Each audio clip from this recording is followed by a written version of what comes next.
Well, if it is written, it must be true, right? What am I talking about on this Tuesday?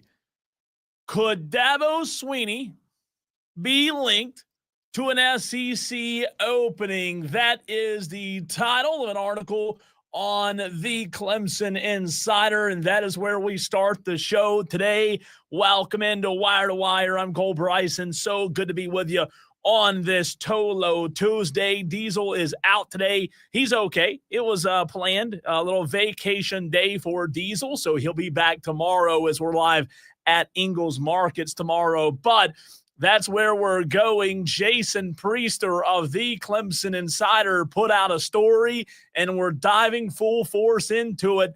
Dabo Swinney, possibly linked to an SEC opening. If you haven't took the time and read this article yet, we're going to dive right into it. Also want to hear from you at 844-FAN-PHONE, 844-326-3663. I'm solo today, so bring the interaction. Let's go. Already 36 Tolos on the stream where you can watch the show live on Twitter, live on Facebook, and live on YouTube. What a freaking beautiful day it is here in the upstate, and man, I'm so glad to be with you. This is interesting. This is juicy, and this is maybe quite possibly alarming if you are a Dabo Swinney enthusiast. Clemson fans want to hear from you what your thoughts are on this piece by Jason Priester. We've got a loaded show coming your way today. We've got Lou Bezjak of the State newspaper in the very next segment. Upset pick early leans. We've got our 422 weekly hit with Jack Veltri of Gamecock Central today on the show. Like I said, 422. We didn't have time to get into the World Series yesterday and what happened over the weekend. We'll do that at 445. The college football playoff projection at 5 o'clock on the show in case you missed it, or in case you didn't know, rather. The very first college football playoff poll released tonight.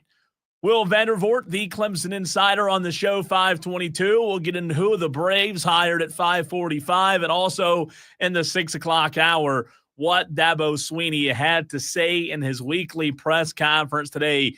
JB says, I read the article. JB, glad you did. We're going to get into it. Madcraft says, where is D? Well, Madcraft, you must have just tuned in because I just said a minute ago that Diesel's on vacation today. Everything's fine, but it's a scheduled vacation day for Diesel. He'll be back tomorrow. I am solo, but you Tolos, I'm not really solo because I've got the Tolos. You can't be solo when you have the Tolos, right? You like that? So I've got all of you with me today. Phone lines are open, 844-326-3663.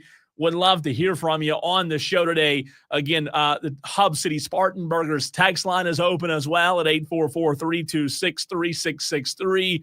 But Dabo Swinney possibly being linked to an SEC opening. This is not just making things up out of the ether. This is not a slow news day, Cole, as some Clemson fan out there is screaming at the radio right now in the upstate. It's an article. It's a piece. How much truth? How much validity?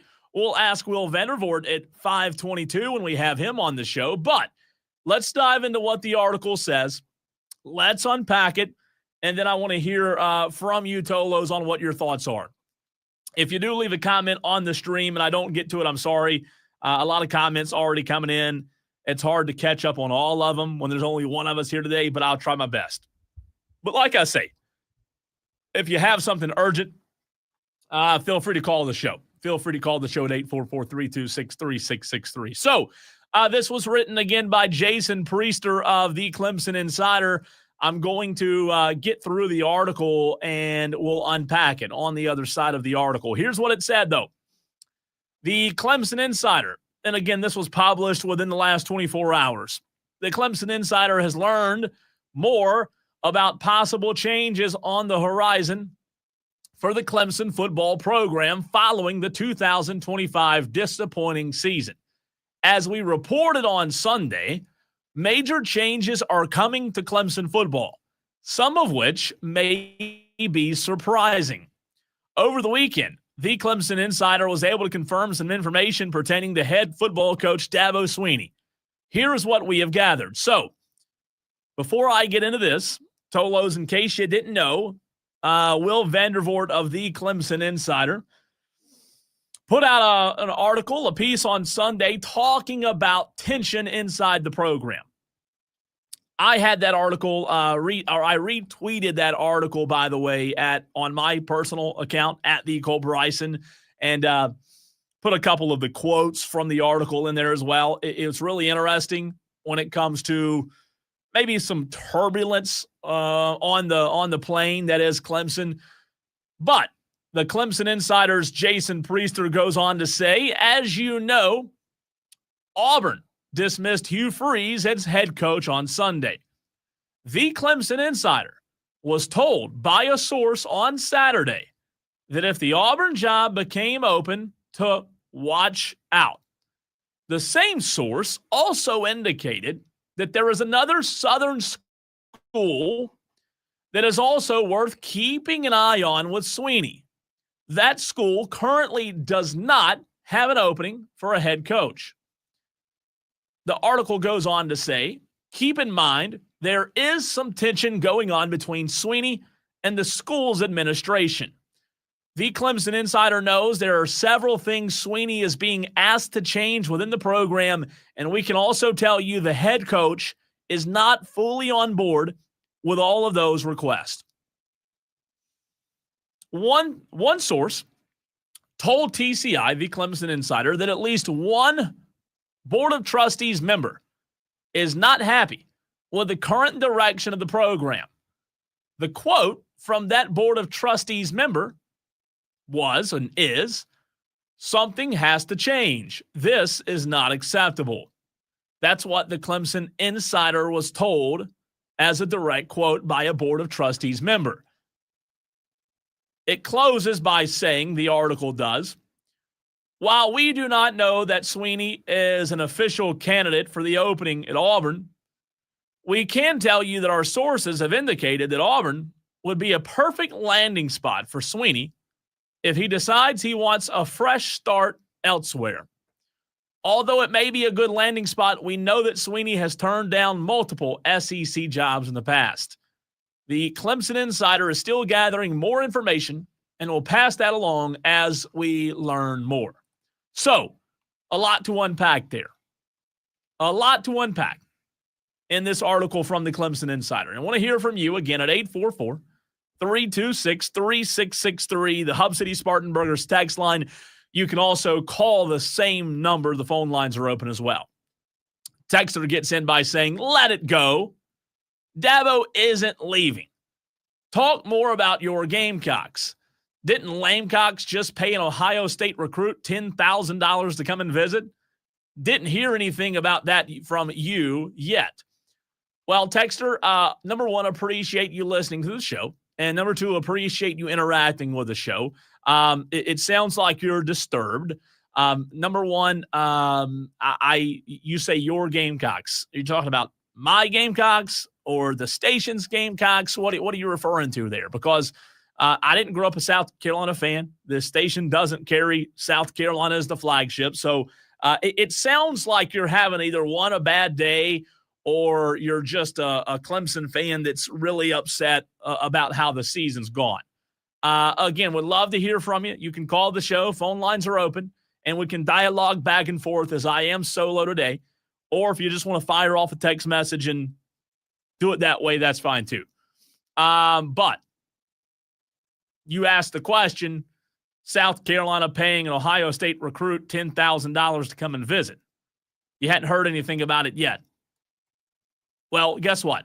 Newsflash. We, Diesel and I, and Diesel's out today, he'll be back tomorrow. We do not report on every single piece of information that comes to light pertaining to Clemson and South Carolina. So appreciate you sending that info over, but unfortunately, we hadn't got to it yet. Will we? Maybe. Maybe not. But it does sound like you're a little upset today, and I'm assuming you're a Clemson fan as you're wanting me to let it go. But I'm not going to let it go quite yet because it's not like Texter. It's not like this is me fabricating or making this up. I'm just reading an article, and I have yet to even give an opinion on the article, on the piece that was written on the Clemson Insider. And before I even get to my opinion, we've been on the air 11 minutes. You're already telling me to let it go. Sounds like you're really bitter on this Tuesday. And I know 3-5, Clemson's not having the season you want them to have. But again, you're just inaccurate on a lot of things there, especially when you talk about your Gamecocks. So sorry that you're upset. Hope your day gets better. Appreciate you listening to the show. Now, let's get back to the piece that I'm not going to let go quite yet. Because the Clemson Insider's piece, if you just tuned into the show, could Sweeney be linked to an SEC opening? Here's what I'll tell you. My opinion. I don't think Dabo Sweeney's leaving. At least not right now. Could it happen? Sure. Would I be surprised if it happens this year? Yes, I would be surprised. Ultimately, the Board of Trustees do have an important position within the university and the football program, right? I'm not denying that. But at the end of the day, Dabo Sweeney, it's his program. The Board of Trustees do not run Clemson's football program, nor have they, nor will they. I still believe Dabo Sweeney is going to be given an opportunity in the offseason to get this ship back on the right track. Again, could I be wrong there and they can him during the offseason? Sure, I guess I could be wrong. I don't see it happening. I don't see one upset board member being the reason Dabo Sweeney all of a sudden gets fired. I do not see that happening. I want to be very clear, okay? I see Dabo Sweeney still coaching at Clemson in 2026 and for years to come. Again, I believe, I've said this on the show before, I believe that Dabo Sweeney should be given a chance to get this thing back on the right track. He should be given a chance to right the ship, in my opinion. If you disagree, Tolos would love to hear from you on that. But I do believe he should be the one given the opportunity to do so. Now, with that being said, just like I've said before, while he should be the one given the opportunity to do so, that doesn't mean he gets another 5-year contract or another 10 years of whatever you want to do, you can do. If you see what I'm saying. I believe Dabo Sweeney should be the one to get this ship back on track. And I also believe that Dabo Sweeney this offseason will make changes. I believe there will be changes made. I believe Sweeney, we've talked about this, but Sweeney has talked about it before as well, that Dabo Sweeney is not a fan of firing people during the season. While I and others have been frustrated at the fact that Clemson hasn't made any moves this year, I do believe Dabo Sweeney is unhappy. Not because he's the coach at Clemson, but because of the results and what's happened and what's transpired this season. I expect changes to be made during the offseason at coordinator positions and assistant positions. I think you'll see 3+ changes made this offseason. Maybe even very, very soon after the season's over. Again, I'm reading this article. I'm bringing it to light to give my opinion on it and get your opinions for those out there listening. But I want to be very clear. I don't think Dabo's leaving for an SEC job. What the article from Jason Priester does tell you is that there is a source, and again, it doesn't say who the source is or how valid the source is or how much credibility the source has. The source says, if the Auburn job came open, watch out. The same source also indicated that there is another Southern school that is also worth keeping an eye on when it comes to Dabo Sweeney. Ultimately, I believe Dabo Sweeney is committed at Clemson to getting this back on track. And even if there is interest, I would imagine Sweeney turns it down again.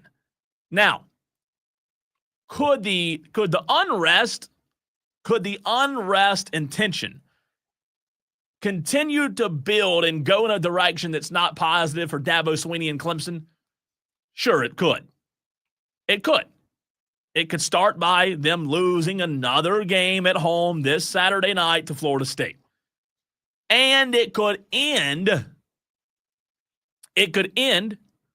by them losing to South Carolina in the regular season, not making a bowl game. So between now, November 4th, and the end of the season, could things get a lot worse? Sure, they could. They could get a lot worse. Ultimately, I do believe Dabo Swinney's committed to getting the program fixed. And I do believe Dabo Swinney has seen enough this offseason, or he's seen enough this year that this offseason he's going to make dramatic changes. I just don't know that Dabo Swinney's going to change who he is and completely fall in love with the direction that this game in college football is going to. That's my thoughts. I think Dabo's the coach next year. Even though this article and this piece is out there, I don't think he's going anywhere. I think he's going to stay. I think he's going to be given the opportunity to fix it. And I think there will be changes made, but that doesn't mean things couldn't get worse. Things could get worse. Hopefully not. Hopefully for Clemson's sake and for Dabo's sake, hopefully not. Coop and Greer on the Hub City Spartanburgers text line. What's up, Coop? Appreciate you listening to the show. He texts in and says, what's Dabo's buyout? Just curious. Well, I think it's a $60 million buyout last I checked.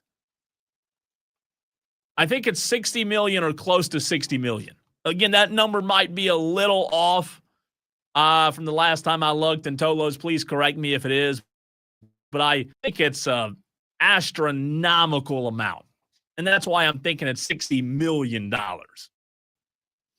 And to be fair, to your point, Coop and Greer, and to that text, that buyout also, and let's call a spade here, let's just be honest about something, that buyout has a tremendous amount of weight as to why nothing will be done this offseason pertaining to Dabo Swinney, unless he just decides, hey, heck with this, I'm going to an SEC school, I'm going to Auburn, I'm tired of this, I'm not going to have a board of trustees member tell me how to run my program. Could that happen? Maybe so. Do I think it happens? Absolutely not. I don't think that happens. So to put a bow on it, the Clemson Insider has a source that is indicating that if things continue to go south, maybe Dabo Swinney to Auburn or another Southern program isn't out of the realm of possibility. Now, Tolos, what do you think? And JB brought this up. JB, I'm going to find your comment because I want to hear what you think on this. In that article, it said the same source also indicated that there is another Southern school that is worth keeping an eye on with Swinney. A Southern school that does not have an opening. Tolos, what school do you think that is? JB, what school do you believe that is? A Southern school. It doesn't say which conference. That does not currently have an opening that there could be interest.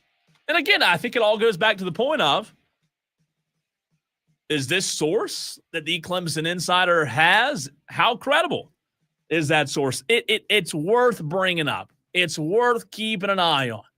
Even though there's one texter out there from the 202 that's upset and wants me to let it go and thinks I said Dabo's leaving and my Gamecocks, yada, yada, yada.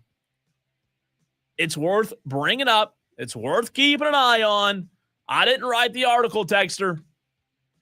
But it'll be interesting to see. It'll be really interesting to see if there's any legs to that. We'll ask Will Vandervort about that piece coming up at 5:22. But we're going to Lou Bezjak in the very next segment of the state newspaper, a upstate, statewide playoff projection conversation. Not really projections anymore because the playoffs begin Friday in high school football, but we're going to talk high school football with Lou Bezjak next.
Reacting to the piece, the article that I just talked about in the very first segment. Welcome into Wire to Wire. I'm also efforting Lou Bezjak, and this very segment of the state newspaper, Kane on the YouTube stream says, I don't believe this article is accurate. Sounds like clickbait, but it's interesting if this publication is legitimate. Well, Kane, it's the Clemson Insider. So, yeah, it's legitimate. I'm not reading this off of TMZ. It's so funny that a lot of these Clemson fans just think I make stuff up out of the ether. Oh, I saw something on Facebook, and it was an ad, so I clicked on it, and, yeah, I'm going to talk about it for 20 minutes. Are you kidding me? What are we thinking here? Yes, it's legitimate. It's 100% legitimate. It's on theclemsoninsider.com. By the way, Tom on Facebook says Kentucky, possibly, for the other Southern school. Dewey says only coaching Dabo will be doing is in his church's football team if he doesn't make changes. Dabo was apparently denying everything in his presser. Well, I'm glad you brought that up, Dewey. We'll get to his presser a little bit later on the show. Tolos, welcome in. Diesel on vacation today. He'll be back tomorrow. I'm Cole Bryson solo with you on this Tolo Tuesday afternoon. J-Tez on the Hub City Spartan Burgers text line says, I guess we'll see how deep Dabo's loyalty lies. How deep? You know, J-Tez, it's interesting. How deep does Dabo's loyalty lie? That's a good question. Because there's loyalty and there's reality.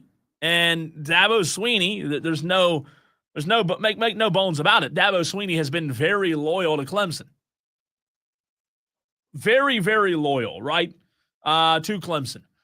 So I think bringing up Dabo Swinney's loyalty to Clemson is a valid truth. However, I also think a valid truth is if things continue to slide in a negative direction and these rumors and reports from the Clemson Insider are true when it comes to some unrest within the program and when it comes to this board of trustee member and all these different things that are supposedly asking Dabo to make changes, I think what's interesting is where does loyalty come into all of that? How much is loyalty weighed versus the reality of Dabo Swinney's a very, very rich man. The reality that he'll never have to, his kids won't, or they're good, right? They're okay financially. The reality that he may not like somebody else telling him how to run his program. That might be a reality. The reality that he could go and go to a new program and have a fresh breath of air, per se, and have a fresh start. So there are a lot of truths, and his loyalty to Clemson has been a reality. It's been a truth. But guess what? At some point in everybody's life, well, most people's lives, things change. Things change. And yes, Dabo Swinney's been very, very loyal to Clemson for a very long time. But things do change. All roads do come to an end. The reality is Dabo Swinney is not going to be at Clemson forever. And the reality is Dabo Swinney is either going to leave Clemson on a good note or on a bad note. 50-50. Tiger Truther on Twitter, on X. What's up, man? Good to see you on the stream. Says, so many of our fans are out of touch with reality. You don't say. You don't say, hey, by the way, Tiger Truther, if you are still watching the show as 74 Tolos are doing on Twitter, Facebook, and YouTube, what do you mean by that?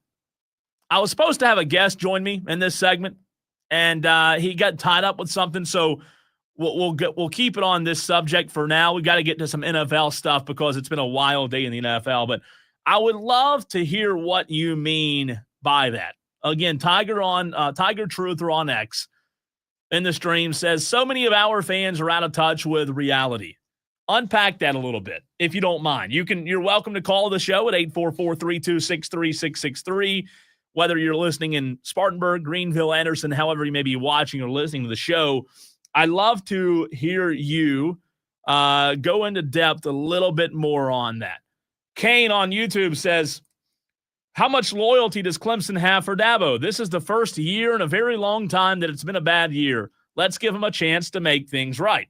And Kane, I hope you heard me in the very last segment and also heard me in other segments of the show and on this show and on Twitter be very clear about, in my opinion, Dabo Swinney is the one that should be given the opportunity to fix it.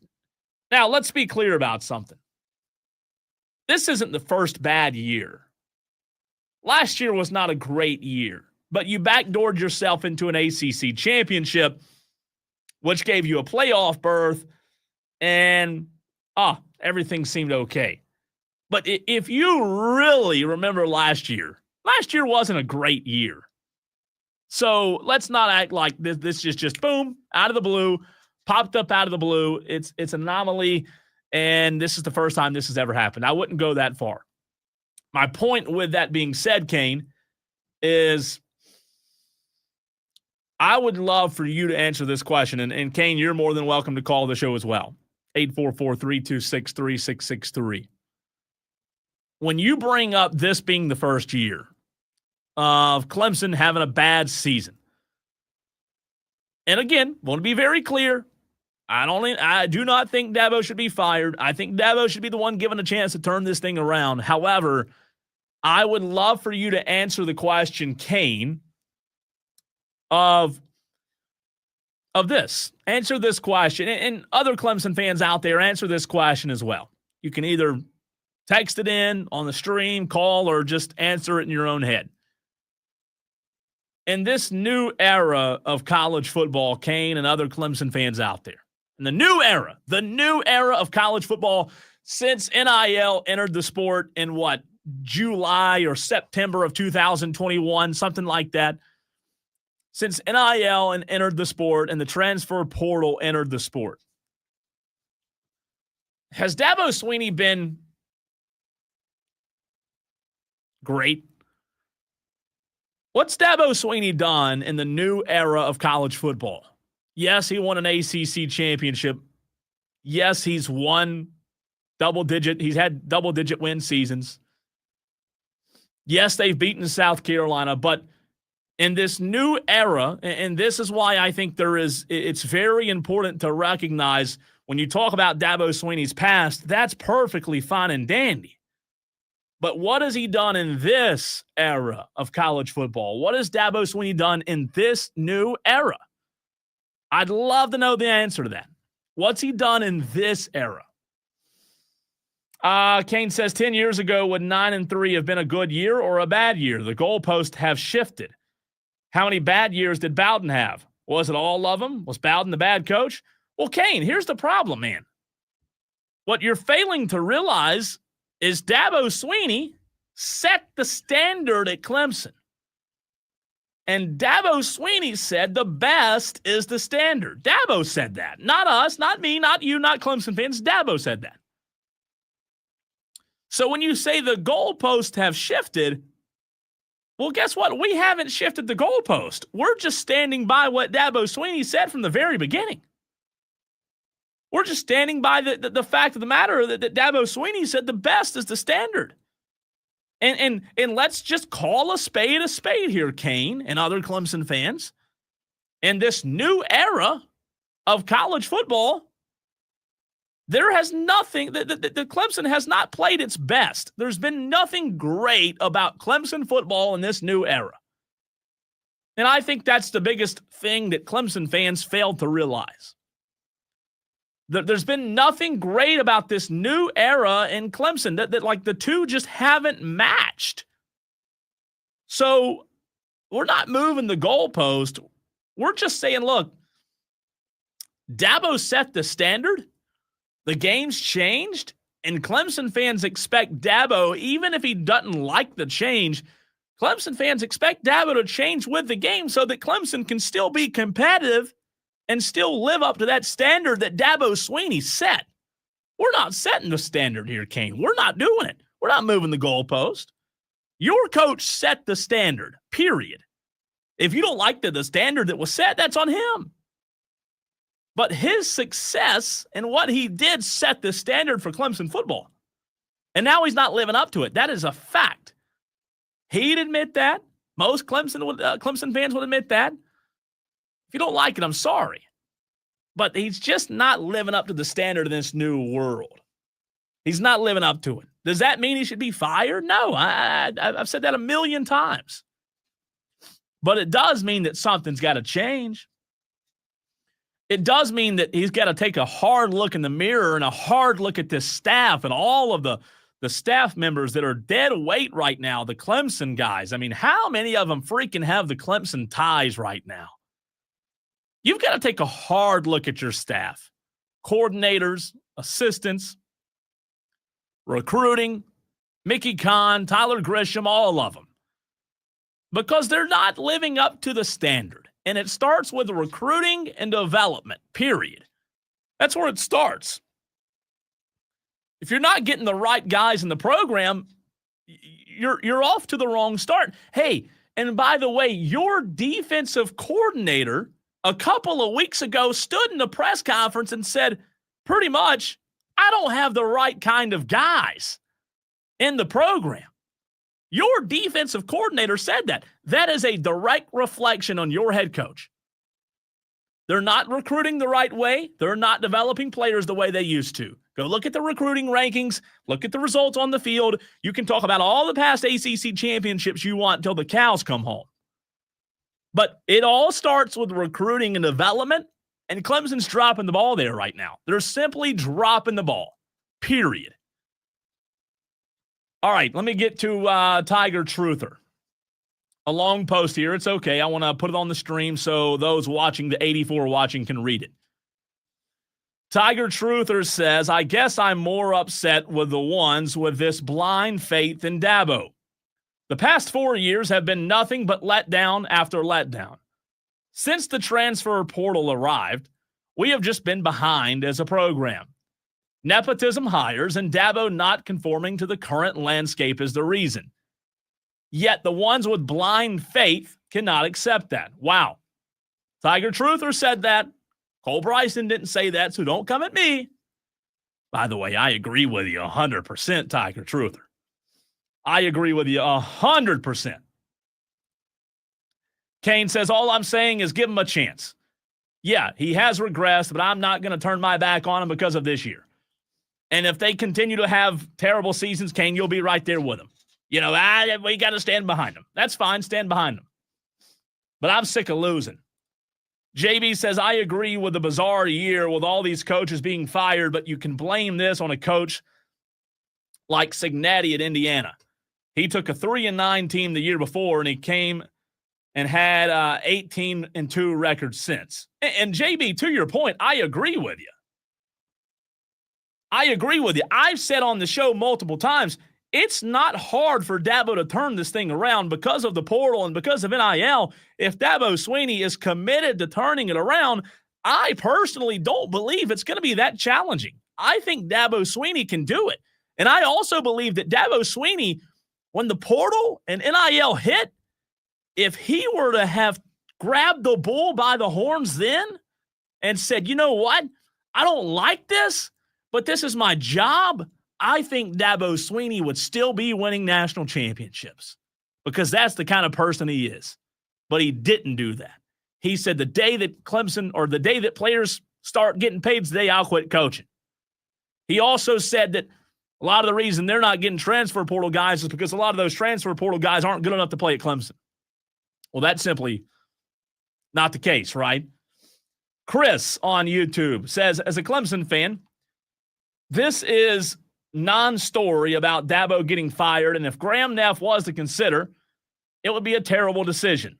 But I think need to have a hard conversation with the staff. So, Chris, again, you're kind of reading the same music I've been reading.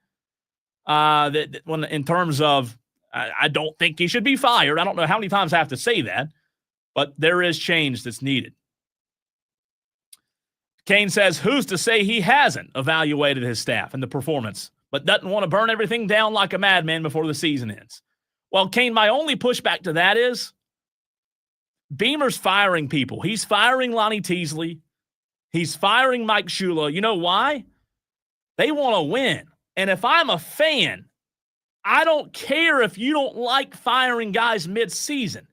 I want to beat Florida State. Heck, I wanted to beat SMU. I wanted to beat Duke.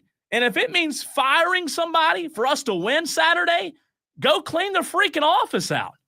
I don't care that they're a good guy. I don't care. I want to win.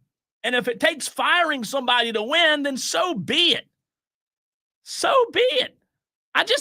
This whole thing of like, well, they're good people. Yeah, but they're getting paid millions of dollars to perform. They're getting paid millions to perform. I'm sorry.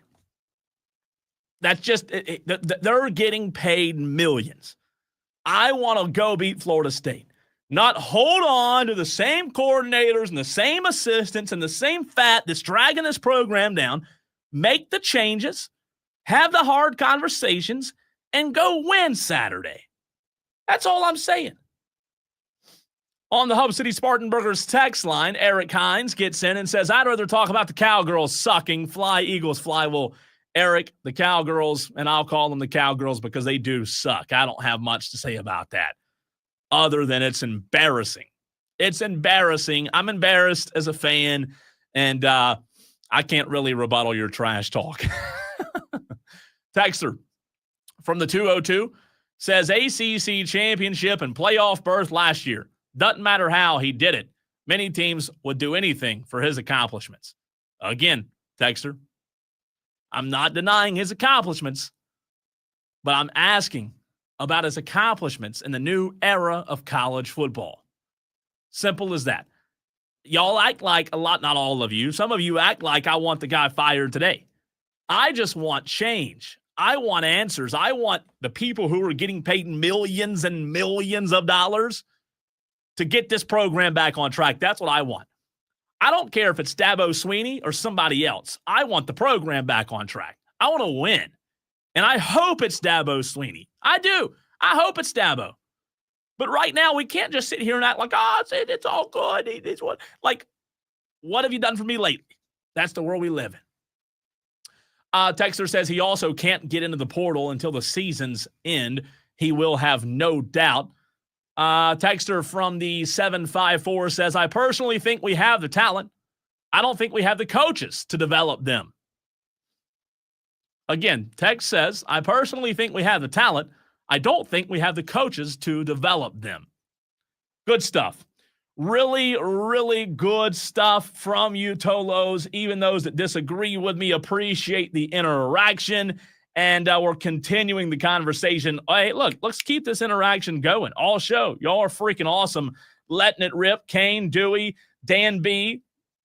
He says, Dan B says, I needed the boys to win by 4 last night.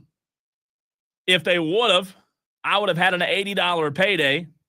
Instead, I lost $10 on house money. Can't count on the boys for anything. Yeah, they suck right now. They suck. There's no doubt. Chris on YouTube says, keep pounding nation some love. Chris, we did yesterday. We talked about them. Talk about them again today. The Panthers had a big win Sunday. There's no doubt. So in case you missed the show yesterday, we did show them a lot of love. That's a big, big win at Lambeau. Kane says, lack of support is the world we live in.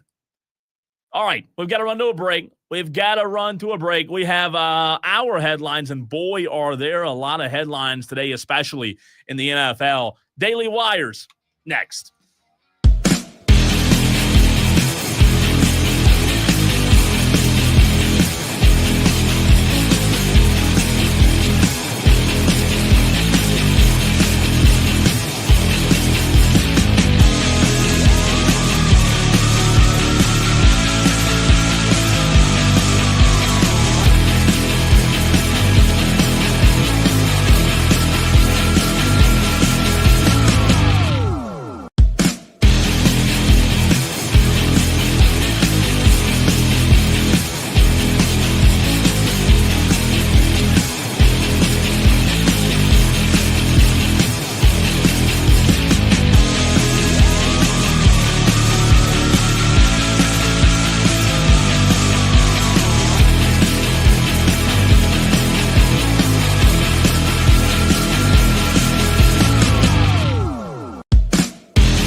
Lines to get to. We call the headlines on this show the Daily Wires, the Buzz. Diesel's not here to buzz, so I'll do it. He'll be back tomorrow, by the way. He's on vacation, a little short vacation for Diesel. So I'm with you solo today. College basketball last night. Clemson defeated New Hampshire 83-44. Just blew the doors off of those boys from up north. Tonight, the South Carolina Gamecocks are in action hosting North Carolina A&T. Tip at Colonial Life at 7 p.m. Also last night, High Point defeated Furman 91-77 in a game you heard right here on the Fan Upstate. Furman back in action this Friday night hosting Troy. Airtime 6:30. No Burns football on these airwaves Friday because of the Rebels earning a 4 seed, which got them a first-round bye. So we'll see you next Friday night, 14th, I believe, for Burns football. We'll have Furman on the air this Friday night. Also last night, Wofford lost to George Mason 70-46. Wofford is back in action this Saturday afternoon hosting Milwaukee over in Spartanburg at 2 p.m. The Indianapolis Colts are trading 2 first-round draft picks to the New York Jets for star cornerback Sauce Gardner. Sources told ESPN's Adam Schefter a massive, massive deal ahead of Tuesday's trade deadline. That's big. The Colts are going all in, aren't they? I mean, that is a big, big trade. The Jets will receive 2026 and 2027 first-round selections, along with Mitchell, the receiver Indianapolis selected in the second round of the 2024 draft. By the way, Gardner had just signed a 4-year, $120 million extension this offseason with the New York Jets. Sauce Gardner tweeted out, New York, it's been real. Look, you went to a 7-2 Colts team, Sauce. You were playing for the Jets. Not bad. I would be pretty happy with that. The Dallas Cowboys have acquired veteran linebacker Logan Wilson in a trade with the Cincinnati Bengals. Jerry Jones confirmed Tuesday during a radio interview that Dallas sent a 2026 7th-round draft pick to Cincinnati for Wilson. Jacoby Myers has a new home with the Las Vegas Raiders, sending veteran receiver to Jacksonville Jaguars on Tuesday ahead of the NFL trade deadline. The Jaguars sent 4th and 6th-round selections in exchange for Myers. The Seahawks, ahead of the deadline, are bolstering their banged-up receiving corps by acquiring Rashid Shaheed in a trade with the New Orleans Saints on Tuesday. Sources told Adam Schefter. The Jets, this is a blockbuster trade as well. The New York Jets just a few hours ago traded defensive tackle Quinnen Williams to the Dallas Cowboys in exchange for a 2026 first-round pick. I love the move. Being a Cowboy fan, Quinnen Williams is one of the best players in his position in the entire National Football League. However, too little, too late there, Jerry. We're talking about Dabo for the first hour of the show, so I've still got Dabo in my head. Too little, too late there, Jerry Jones. I don't think this team's making the playoffs. First round of the 12-team college football playoff will start at 8 p.m. on December 19th. It was announced that game will be on ABC and ESPN, followed by a triple header on December the 20th that starts at noon. The college football playoff, ESPN and TNT announced Tuesday. In Alabama defensive back Dre Kirkpatrick Jr. has been suspended indefinitely following his arrest over the weekend. Coach Kalen DeBoer said Monday Kirkpatrick was arrested Saturday on 3 counts of reckless endangerment and 1 count of attempting to elude and speeding. He was released from the Tuscaloosa County Jail on a $1,500 bond. There were times during the Atlanta Braves' 33-day search for the new manager that Walt Weiss thought that ship had sailed regarding his chances to move up from bench coach and replace Brian Snitker, who is transitioning to an advisor role with the franchise. So, Walt Weiss, sometimes it's worth the wait, right? Sometimes it's worth the wait. Tolo's hour number 2 of the show. We got to get upset pick early lanes and a lot more coming your way next.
Hour number 2 of the show coming at you. So good to be with you on this beautiful Tuesday here in the upstate. I'm Cole Bryson. Diesel out today. He'll be back tomorrow, but nonetheless, we have 3 more hours to go on the show and a lot more to get to. Jack Veltri of Gamecock Central, Will Vandervort, the Clemson Insider. We got to talk Walt Weiss, the Braves, college football playoff poll being released tonight, the first one of the season. Upset pick, early leans. So much to get to, but we do bring in our first guest of the show. He joined us last week to project what was going to happen and look ahead at these playoffs. But now that the playoffs are here, a lot of you Tolos, especially here in the upstate, love your high school football. And we're joined by Lou Bezjak of the state newspaper to talk about it. Lou, how are you, man? Hey, Cole. How you doing today? Doing fantastic. Appreciate you hopping on with me for a few minutes talking playoffs. Let's start with the game you were at Friday, how it went, and also how it dictated what happened in 5A Division I. Dutch Fork, Irmo. Dutch Fork comes out on top. A close game, though, late as Irmo tried to foot the comeback, just fell up a little short, right? Yeah, they were down 20. Yeah, they were down 28-7, came back, and they rallied. They got it to 28-21, had the ball, third and goal at the 4. They got to the 4 and tried 2 rollout passes, and both were incomplete. And Dutch Fork hung on to win the region championship and to win the number 1 seed in the 5A Division I upper state playoffs. Now, let me ask you about some audio we played yesterday, courtesy of your Twitter account on the show, I believe at 5:45 yesterday, with Dutch Fork coach Tom Knotts accusing somebody of stealing some film over at Irmo. Is that situation something that you believe people should keep an eye on, or do you think that pretty much will be swept under the rug? Oh, swept on the rug. I mean, I think they'll be more aware of things now. What happened, they accused Irmo of someone from Irmo. There was a player that played for Dutch Fork. I don't know if it was in middle school, but now is at Irmo, but still had their Huddle account, and they were able to log in. And, teams exchange the film. They could watch each other's film, but they were watching Dutch Fork's practice film.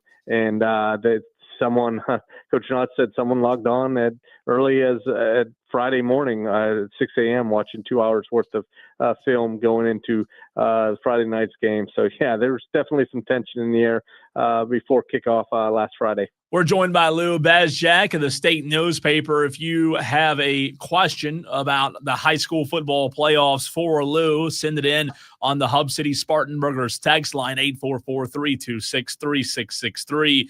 Let's start with that Division II football bracket, Lou, in 5A. Obviously, the 5A classification split into Division I and Division II. You've got Northwestern, Greenwood, Indian Land, and TL Hanna all receiving a first-round bye. And then the first-round matchups consist of Catawba Ridge, Fort Mill, Gaffney, Eastside, Hillcrest, Riverside, Greenville, and Nation Ford. What was your initial reaction when you saw the 5A Division II bracket, and your thoughts on who you think maybe has the best path to a state championship? Yeah, you look at Pat. I still think Northwestern's the favorite, but after that, I think it could be pretty up in the air, because Greenwood at number 4 seed, they're pretty good. TL Hanna, we saw how they won their game last week on that kickoff, and Indian Land had a great season, but Northwestern kind of put it to them and to clinch that number 1 seed. But yeah, you throw in those 4, and I would throw in Gaffney as any one of those 5 teams, I think, has the best chance of representing the upper state in the championship game. Texter on the Hub City Spartanburgers text line. All the texts are coming in fast here, Lou. The very last text, we'll get to the other ones as well. Texter says, question for Lou, is there anyone in Division II that can beat Northwestern? It's going to be tough, but yeah, I wouldn't say. They're pretty good. I think, but defensively is where they're not as good. But I would say, like I said, Greenwood, TL Hanna, even Gaffney on a matchup problem. I just think definitely they're the favorite. It's going to take a really good game to beat Northwestern in the postseason. No, I think you're right on that. Let's take a look over at the Division I bracket in 5A, Lou. You have Dutch Fork, Burns, Ridgeview, and Dorman all receiving a bye. Malden, Boiling Springs, Rock Hill, Spring Valley, Spartanburg, Man, Clover, and Blythewood all participating in the first round. Going to ask you the same question. When you saw the Division I 5A bracket come out, what were your initial thoughts? Because there's obviously some really good teams in this one as well. Yeah, Dutch Fork, the defending champ. I mean, might not be the power. I mean, the invincible Dutch Fork team we've seen in previous years. They've shown definitely some weaknesses for sure, but now whoever comes, it has to go to them having the home field. I mean, Burns, that could be them in the third round, and you look at. I like that matchup, and it could be a Spartanburg Ridgeview matchup in the second round. I think Spartanburg, that would be a tough matchup maybe for Ridgeview. That they would have the bye, but I mean defensively they're pretty good, but they got some inexperience now at quarterback after Trey Howard went down, and then they made a quarterback switch during the season after their injury. So yeah, that has a chance to be pretty good. Like I said, Dutch Fork's the favorite until you beat them. Until you show you can beat them, it's going to be hard to pick against them. But like I said, I throw in Burns, Dorman, Spartanburg, Ridgeview, any one of those 5 teams there. Lou, speaking of Ridgeview, do you believe Ridgeview regrets not trying to get Javon Gilmore, the former Gaffney quarterback, eligible?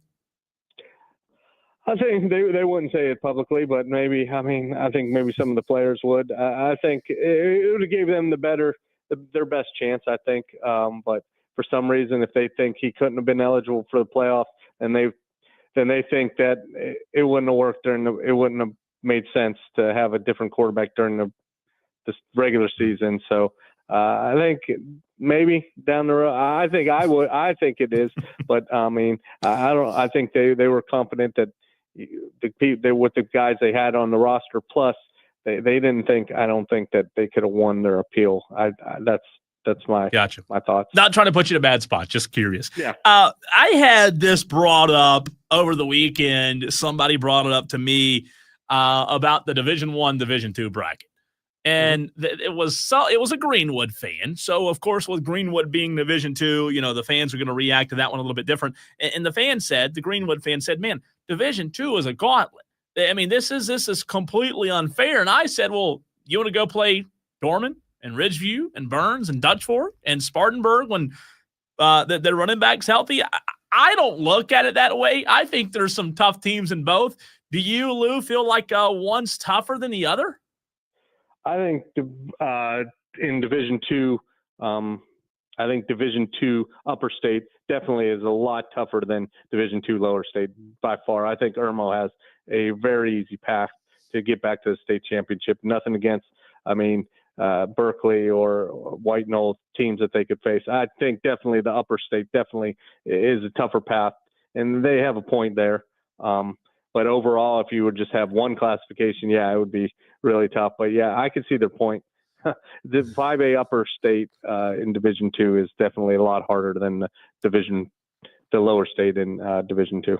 Lou, texter asked, how far will Westside make it? Brian Lane and the Westside Rams won the region championship Thursday, a game that I was at over at Wren. They defeated Wren to win the region championship. Not the Westside team that Brian Lane had the past few years with the likes of Cutter Woods and a lot of really good talent. But your thoughts, I know you really focus on some of the Midland schools, but your thoughts on what Brian Lane's done. I know that he has to make a lot of those trips to Washington these days to watch his son, Jalen, play for the Commanders. But Westside's got Pickens, the winner of Blue Ridge Wren. You could possibly see a rematch. Then they would either play, Daniel or Camden, which would probably be Daniel. I think they've got a good shot until they run into Daniel. Your thoughts? Yeah, I think they could definitely make it to the Upper State Championship game for sure.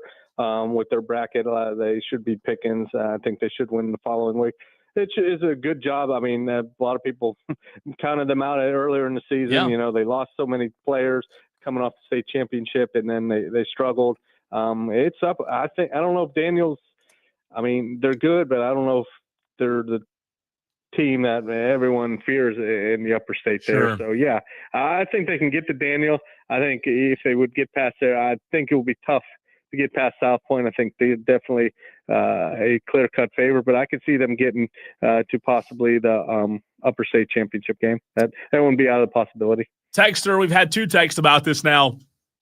Brings up 3A, Lou, with Woodruff, Oceanside, also a team that you've seen and you've brought up on this show a couple of times this year, who I believe is the 2 seed in Newberry. How do you see 3A playing out? I mean, Oceanside, correct me if I'm wrong, defeated Dutch Fork a couple of weeks ago. Woodruff, obviously a very good team. A lot of people think it might be the Woodruff Oceanside matchup. You know, Powdersville obviously has had a good year as well. I think 3A is interesting with the amount of teams that get in, right? Yeah, I mean, because everyone gets in. Right. In 3A. Yeah, all the teams get in the playoffs. Definitely Oceanside's the favorite in the lower state. But you got 2 other undefeated teams. You got Newberry and Loris. I think Loris is a team to watch out for in the lower state. Still think Oceanside is the favorite and would be my pick. Upper state, like you said, I think Powdersville, BHP, Woodmont, Woodruff. I mean, yeah, you're gonna have Woodruff really have a good chance to make it to the state championship game. And then it would be, I mean, Powdersville has the home field, but I mean, like I said, BHP has been number 1 for most of the year, but I think one of those 3 teams, and then maybe a wild card, maybe a Crescent team that not too many people have talked about. And then you got still Mountain View. I mean, there's one of those 5 teams that definitely, I think, will be playing for a state championship. It's tough to pick, but I mean, they have a good shot, I think, Woodruff, to make it to the state championship. Lou, one of our coworkers earlier this morning put something on social media about the way the high school league does the playoffs, with 5A having, 2 different divisions. We had a couple of texts on the show yesterday about way too many teams getting in. You just mentioned every single 3A team gets in. Can you go into experience or go into a conversation and give your thoughts on how the high school league currently formats the postseason compared to other states? If you think there are areas the high school league could improve on when it comes to what is being done in the postseason. Well, I do think having, like, with 5A and 4A, using the RPI and helping, because in years past it would be predetermined, the brackets, what the year. You would know at the beginning of the year who has the home field, which that shouldn't be right. And I think we've kind of corrected that in 5A, 4A, and even 3A a little bit. They've gone to the seeding, but 5A and 4A going to the RPI and making sure. I mean, you get rewarded for a region championship and second place, and then after that's RPI. I think that's pretty good. Maybe eliminating a round, maybe. Because I think you're going to see a lot of blowouts Friday this weekend. maybe that would be a key, but I mean, I think it's better than it was with that predetermined brackets and that. In 2A and 1A is kind of still doing that. So I think I like it better with the RPI computer type rankings, that they can factor your strength of schedule, who you beat, and then who your opponents beat, teams you beat, and who they beat. So it's a little bit better than it was. Better than the predetermined brackets, but there's always ways that you could tweak it and make it even better. Lou, texter RJ gets in at 844 fan phone and says, which team does Lou believe can pose the biggest threat to Dutch Fork in 5A Division 1? I'm going to say, I would say Dorman or Ridgeview. Okay. One of those 2 teams. I think Ridgeview's defense, quarterback's not the most experienced, but defensively they're solid, and Dorman is really solid. I think one of those 2 teams, and Dutch Fork and Dorman have a history of playing, and they know each other. So sure. I think one of those 2 teams. No, I wouldn't be surprised if you saw Dutch Fork, Dorman, Upper State. The 2 good teams. Let me ask you this. On the note of Dutch Fork, obviously we talk about Dutch Fork a lot up this way because they play a lot of our local teams. They're in the state championship every single year. What do you believe when it comes to Dutch Fork this year versus some of the Dutch Fork teams we've seen over the last decade? Is this one on the same scale as those championship teams, or Do you see weaknesses? How do you evaluate this year's version now that you've seen a whole season? I think we saw a secondary definitely. It definitely has a little bit of a question mark. We saw them giving up a few big plays that Irmo got back in the game last week. I think one of their strengths is their offensive line, line of scrimmage, offense and defensive line. One thing that they're kind of lacking is that number one, that guy that you have to offense, that afraid of a game breaker, the Jalen Hyatts, the Jarvis Greens, the guys, Elijah Spencers, the guys that could really take the top off. They have Stone Fury, and he could, on the play action game, he could go deep in that. But that one guy offensively that you're really concerned about. I think their best player on offense might be their center, Brody Lorenzo, who's incredible. He played center and tackle, and he's just a force. He's just a sophomore and going to be one of the best prospects in the state in his class. But yeah, I think it's just that the running back's solid. They have two guys, Wilson and Henry, that are solid, but I mean, you're not afraid of them. And then you have a first-year starting quarterback on varsity in Jackson Knotts, and he's been around the program. Obviously, he's the coach's son, but I think that. What year is he, Lou? He's a junior. Gotcha. The starting quarterback, Ethan Offing, decided to concentrate on baseball. He's a Clemson baseball commit. Yeah. So he would have been the starter. He would have been a little bit different, I think. But, I mean, Jackson's done really good. He made some big plays on Friday night against Irmo. But, yeah, I just think that star power on offense, that one guy that really puts the fear into a defense. And, man, I was impressed with Ethan when I saw him on the football field as well. To your point, I know he's – hey, let's end with this, Lou. You mentioned Stone Furry. His dad now maybe handling some offensive play calling duties after Mike Shula has been fired at South Carolina. Mike Furry and Sean Elliott now taking over the offense for the Gamecocks. Your thoughts on the firing of Mike Shula and those two and Furry and Sean Elliott taking over for the Gamecocks?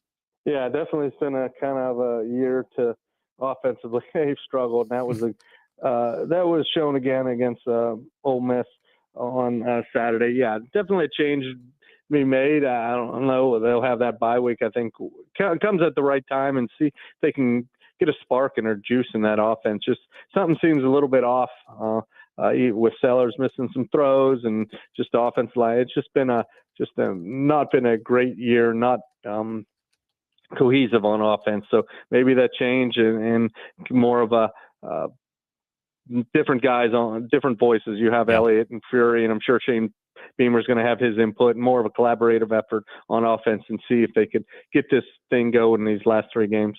Lou, you're the best, man. As always, appreciate the heck out of it, you. And you will be at what game Friday? I'm not sure. I think maybe Gray Collegiate and Brooklyn Casey. Okay, undecided, right?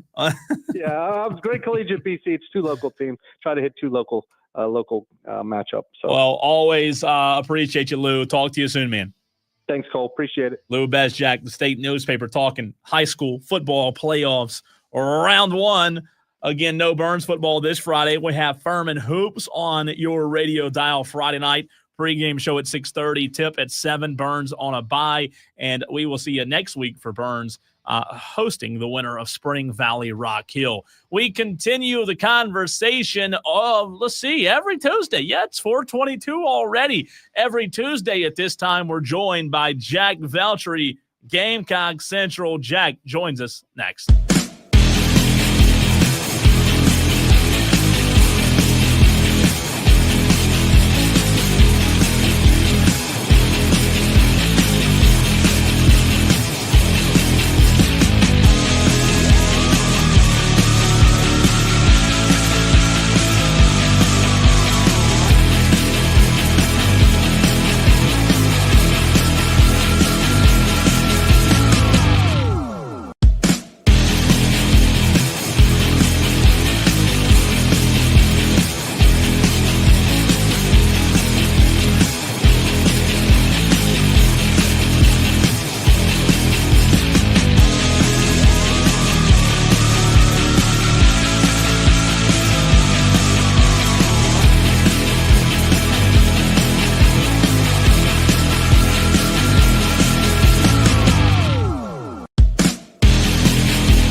Well, let's talk a little Gamecocks.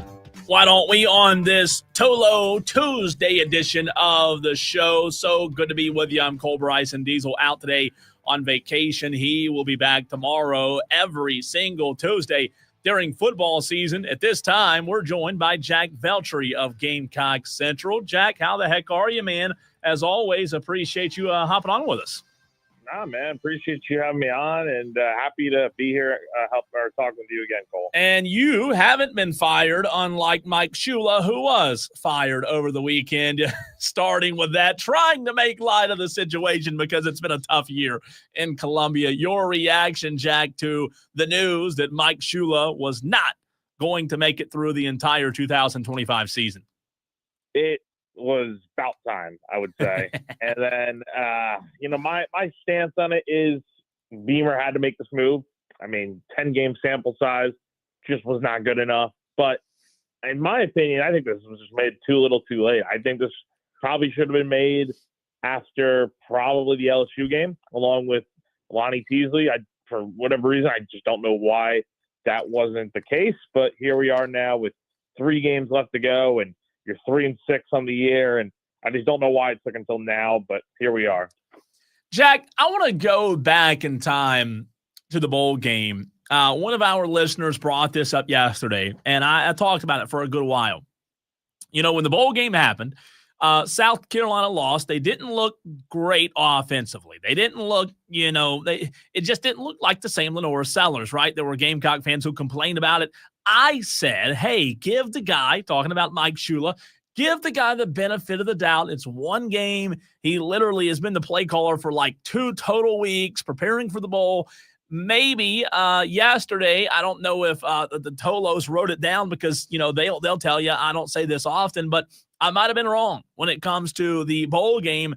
Do you feel like that early sign should have been alarming? And maybe Shane Beamer, I know you can't fire a guy right after you hire him as the OC, but do you feel like that bowl game, now that you look back, was more telling than we initially thought it was? Well, it definitely was telling, and you mentioned it. I think, honestly, what they probably could have and should have done in that situation was, yes, I know hiring Mike Shula was the obvious choice, but I think maybe they would have been better off to wait and see how the bowl game played out. Let him be the interim, and if it goes well, then he's your OC moving forward. If not, then I think you just go out there and see what else is out there. I think that was the biggest mistake.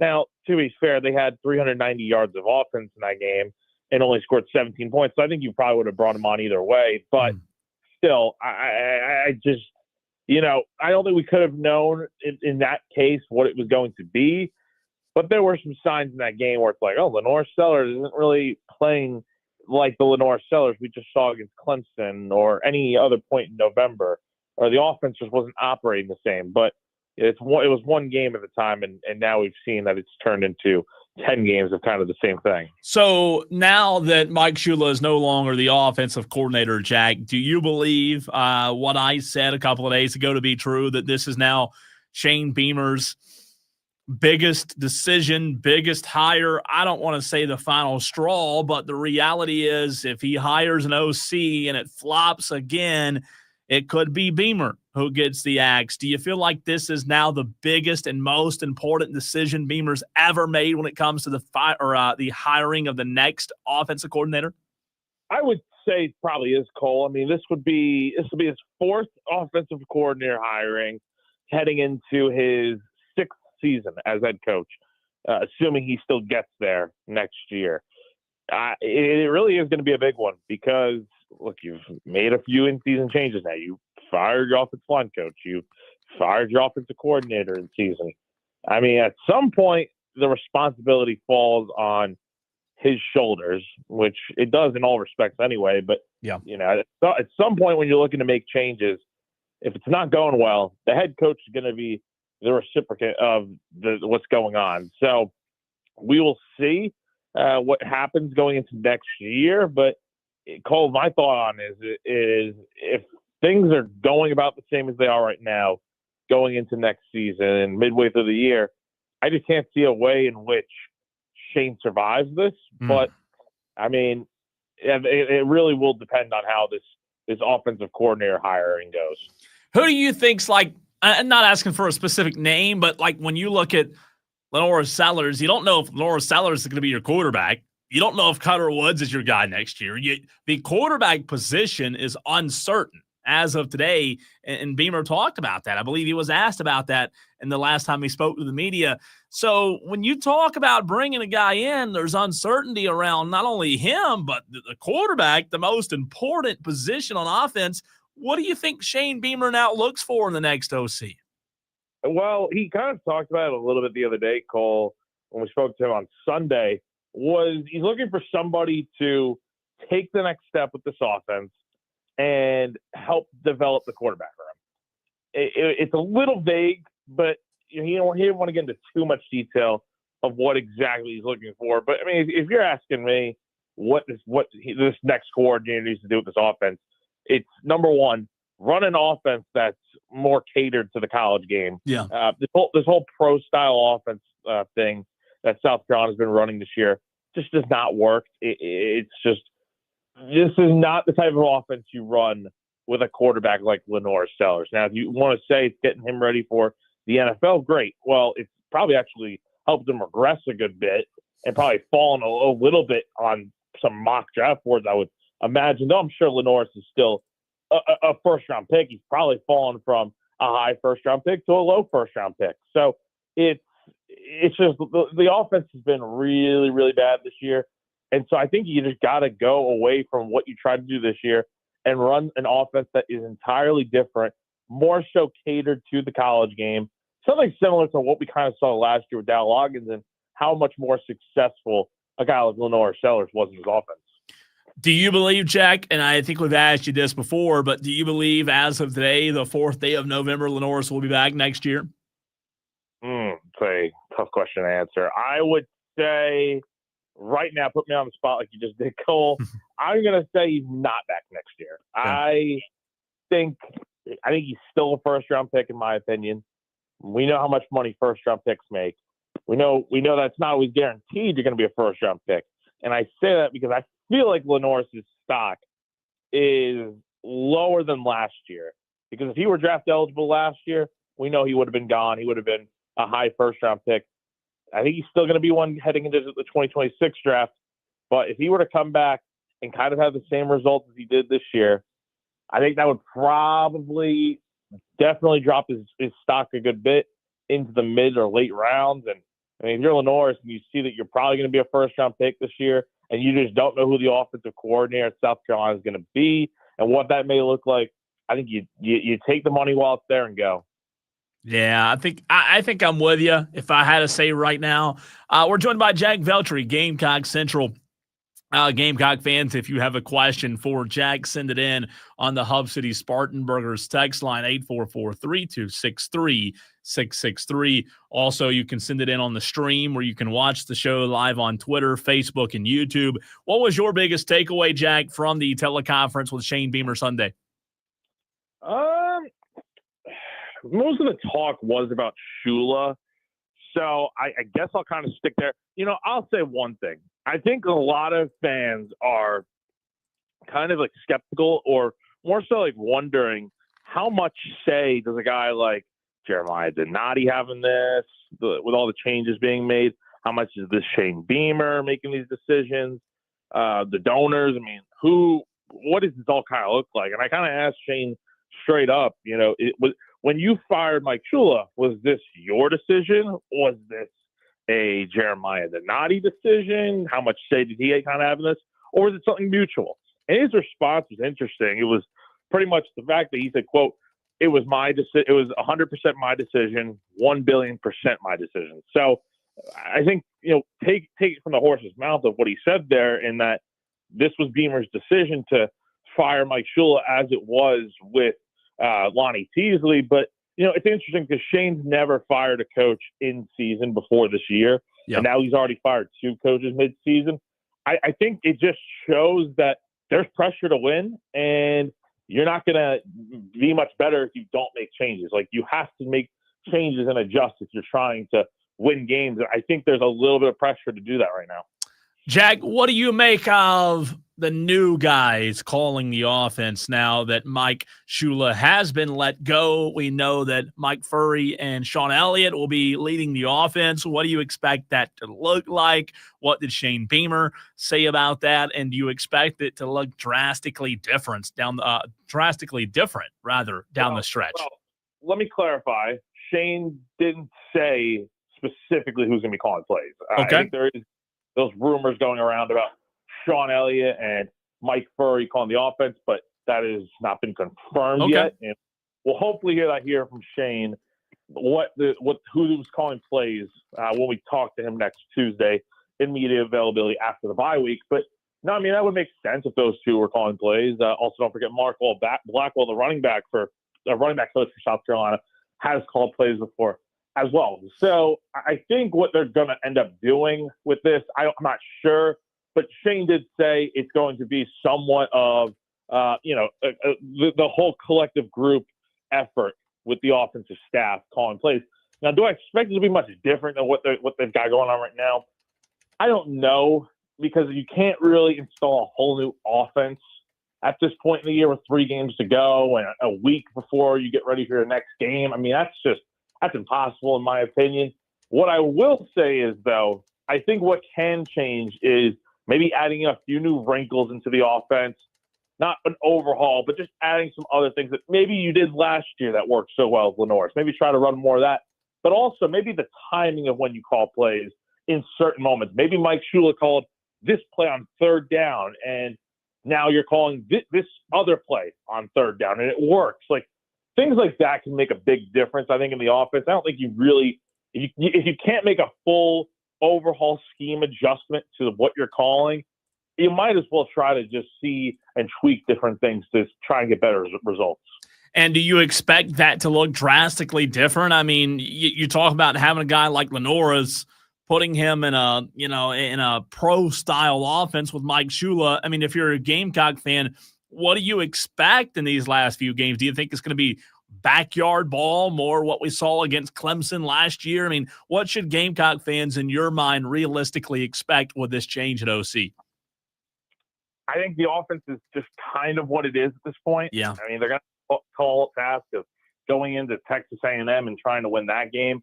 I mean, Cole, South Carolina needs to win these next 3 games to become bowl eligible. I mean, that's a tall task for this program. And, Texas A&M is really, really good this season. So I can't say I would expect too much.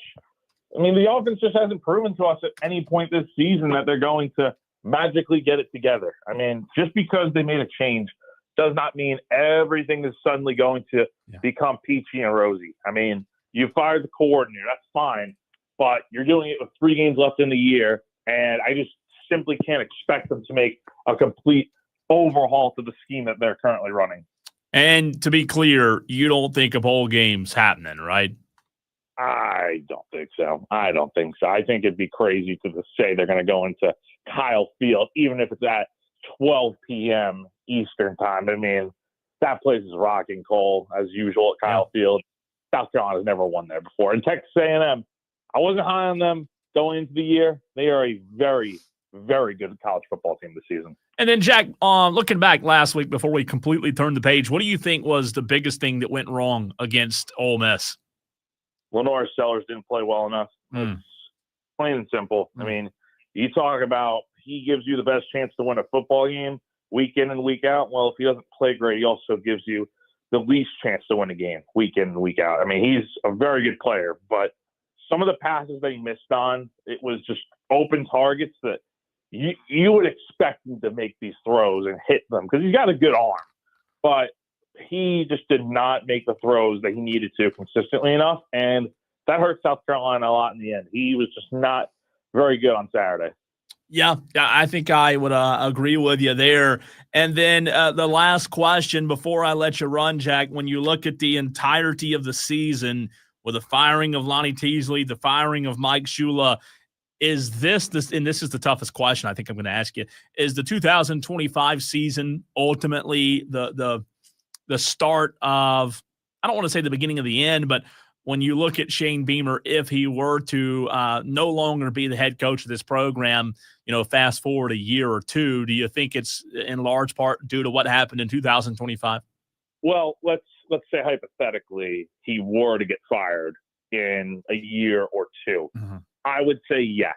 I would say this was the catalyst that started that. Now, do I think that's going to happen? I still think Shane's the guy for the job. I mean, even with how bad this season's been, I think we see that how much of this season has been a failure is because of the offense and the play calling and everything that went wrong on the offensive line this year with injuries and other factors. We're giving up sacks, TFLs, pressures, you name it. I think if you get a good coordinator in here and you're able to, I know that the head coaching cycle is going to be crazy. I would imagine Clayton White get some calls, but if he sticks around at South Carolina for what would be his 6th season as DC with the Gamecocks, I think if you run it back with the rest of these guys, maybe find a way to bring Sellers back. If not, go out and get a portal quarterback, in my opinion, or have Cutter Woods, whoever, and get a good OC in here that is proven and can win you some ball games. I think it's going to make a big difference because the thing that's missing with this year's team is, Cole, I don't even think the defense has been bad. I don't even feel like special teams has been that big of an issue.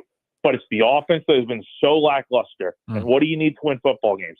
You need to score points. And not enough of those have come this year. So get a good OC in here, and we'll see what happens. I think Beamer's still the right guy for this job. You just got to get this coordinator hire right 100%. Jack, I lied to you. Last one.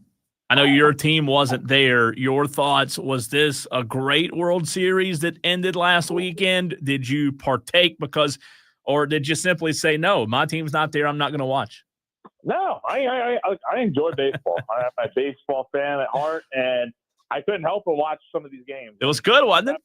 Games 6 and 7 were very good. I think a lot of people have said this was the best World Series of all time. I might agree with that. I'm not sure if I would 100% say that. It was good. I would say this, though. Game 7 was definitely the best Game 7 I've ever seen. So what a great series it was with the Blue Jays and Dodgers. Jack, you're the man. As always, appreciate you. I appreciate you, Cole. Jack Veltri, Gamecock Central, right here on the Fan Upstate. Tolos, let me know what your thoughts are, your reactions to what Jack Veltri had to say when it comes to South Carolina. We'll continue the conversation. We've got a loaded hour number 3 coming your way, college football playoff. We've got Will Vandervort. We've still got to get upset pick early leans. We've still got to get to what the Braves did with Walt Weiss. We've still got to get to what Dabo Swinney said today. But let's catch you up on let's catch you up on everything that did happen in the NFL trade deadline next.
Tolos, what's your reaction to everything that's happened across the National Football League today? If you say, Cole, I just got off of work, I don't know what happened. You're the radio host. You tell me what happened. Well, I will tell you. The Colts have traded for Jets cornerback Sauce Gardner, probably the biggest blockbuster trade of the day. New York receiving 2 first-round picks in exchange. League sources told The Athletic earlier today. That's a big one.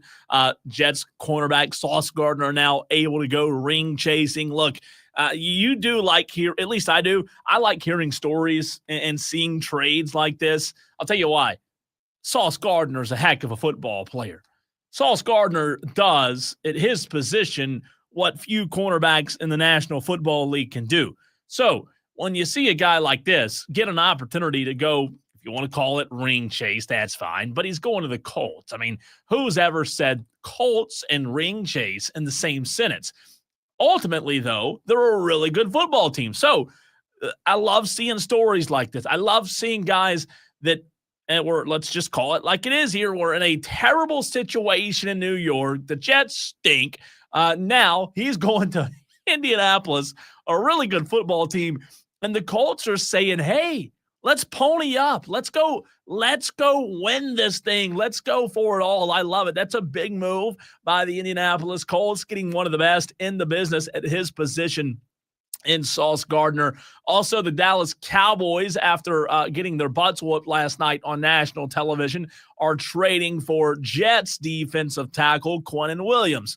So, similar player in terms of being one of the best at his position in the NFL, but not a similar story when you look at where he's going. The Cowboys are a 3-win team. They stink. Their defense stinks. Dak Prescott's been great. George Pickens and CeeDee Lamb have been good. Javonte Williams has been good. But the reality is the Cowboys aren't making the playoffs. They're not. They're not a playoff team. So, yeah, you go get a couple of guys today. You get a linebacker from the Bengals. You get the defensive tackle, Quinnen Williams. Again, one of the most special defensive tackles across the NFL. That's fantastic. But you're a 3-win team. What are you going to do? Win out? You're 3-5-1. You're going to win out and make the playoff? No, come on. You're not going to win. The season's over. The Cowboys stink, and that pains me to say, but that's just the reality of it. The Jaguars trading for Raiders wide receiver Jacoby Myers. Las Vegas receiving 4th and 6th round picks in exchange. League sources tell The Athletic. The Cowboys traded for Bengals linebacker I mentioned, Logan Wilson. The Ravens acquire Titans Draymond Jones. The Titans exchanged the pass rusher for a conditional 5th round pick. The Dolphins trade Jalen Phillips to the Eagles. The Eagles acquired the Miami pass rusher for a 2026 3rd-round pick. The Ravens trade cornerback Jair Alexander to the Eagles. Patriots trade safety Kyle Duggar to the Steelers. Eagles have sent John Mechie III to the Jets. Sorry, John. The Patriots will trade Keon White to the 49ers. A lot happening right now in the National Football League, and the trade deadline has passed, and the 2 biggest stories are the 2 New York Jets, Quinnen Williams and Sauce Gardner, 2 really good players off of that Jets defense that, let's be honest, was a pretty solid defense. Now gone. The Jets got worse. However, when you look at it from the Jets' perspective, they all of a sudden have a boatload of picks, and I mean a boatload. So we'll see what they do, if they keep their head coach, if they keep their guy.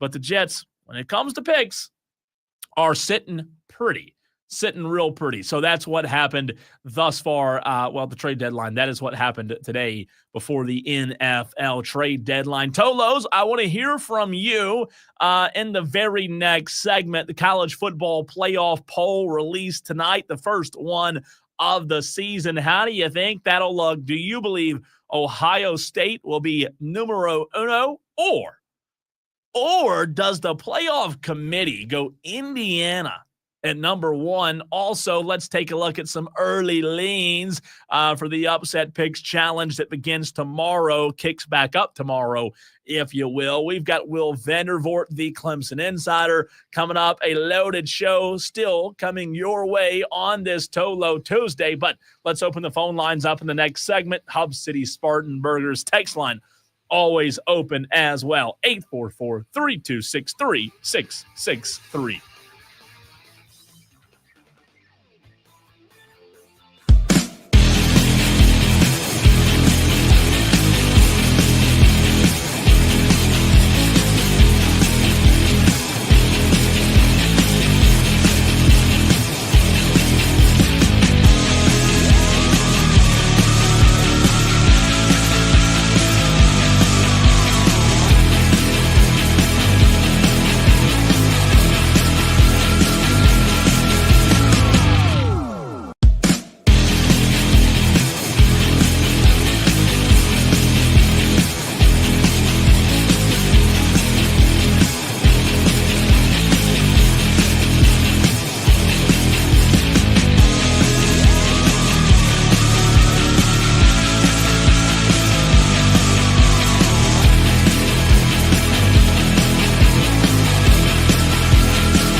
is wide. We're going to decide who's the better team. It is wide open.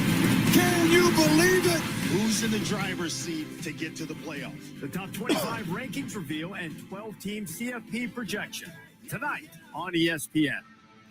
How about it, Tolos? We get the very first one of the college football season. Week 11 rankings reveal and 12-team college football projection tonight at 8 o'clock. Who do you think will be in the top 10, top 5, top 1, the number 1 overall team? Will it be Ohio State? Do you think there's a chance it'll be Indiana? Could they somehow, some way put Indiana at number 1? We'll see tonight.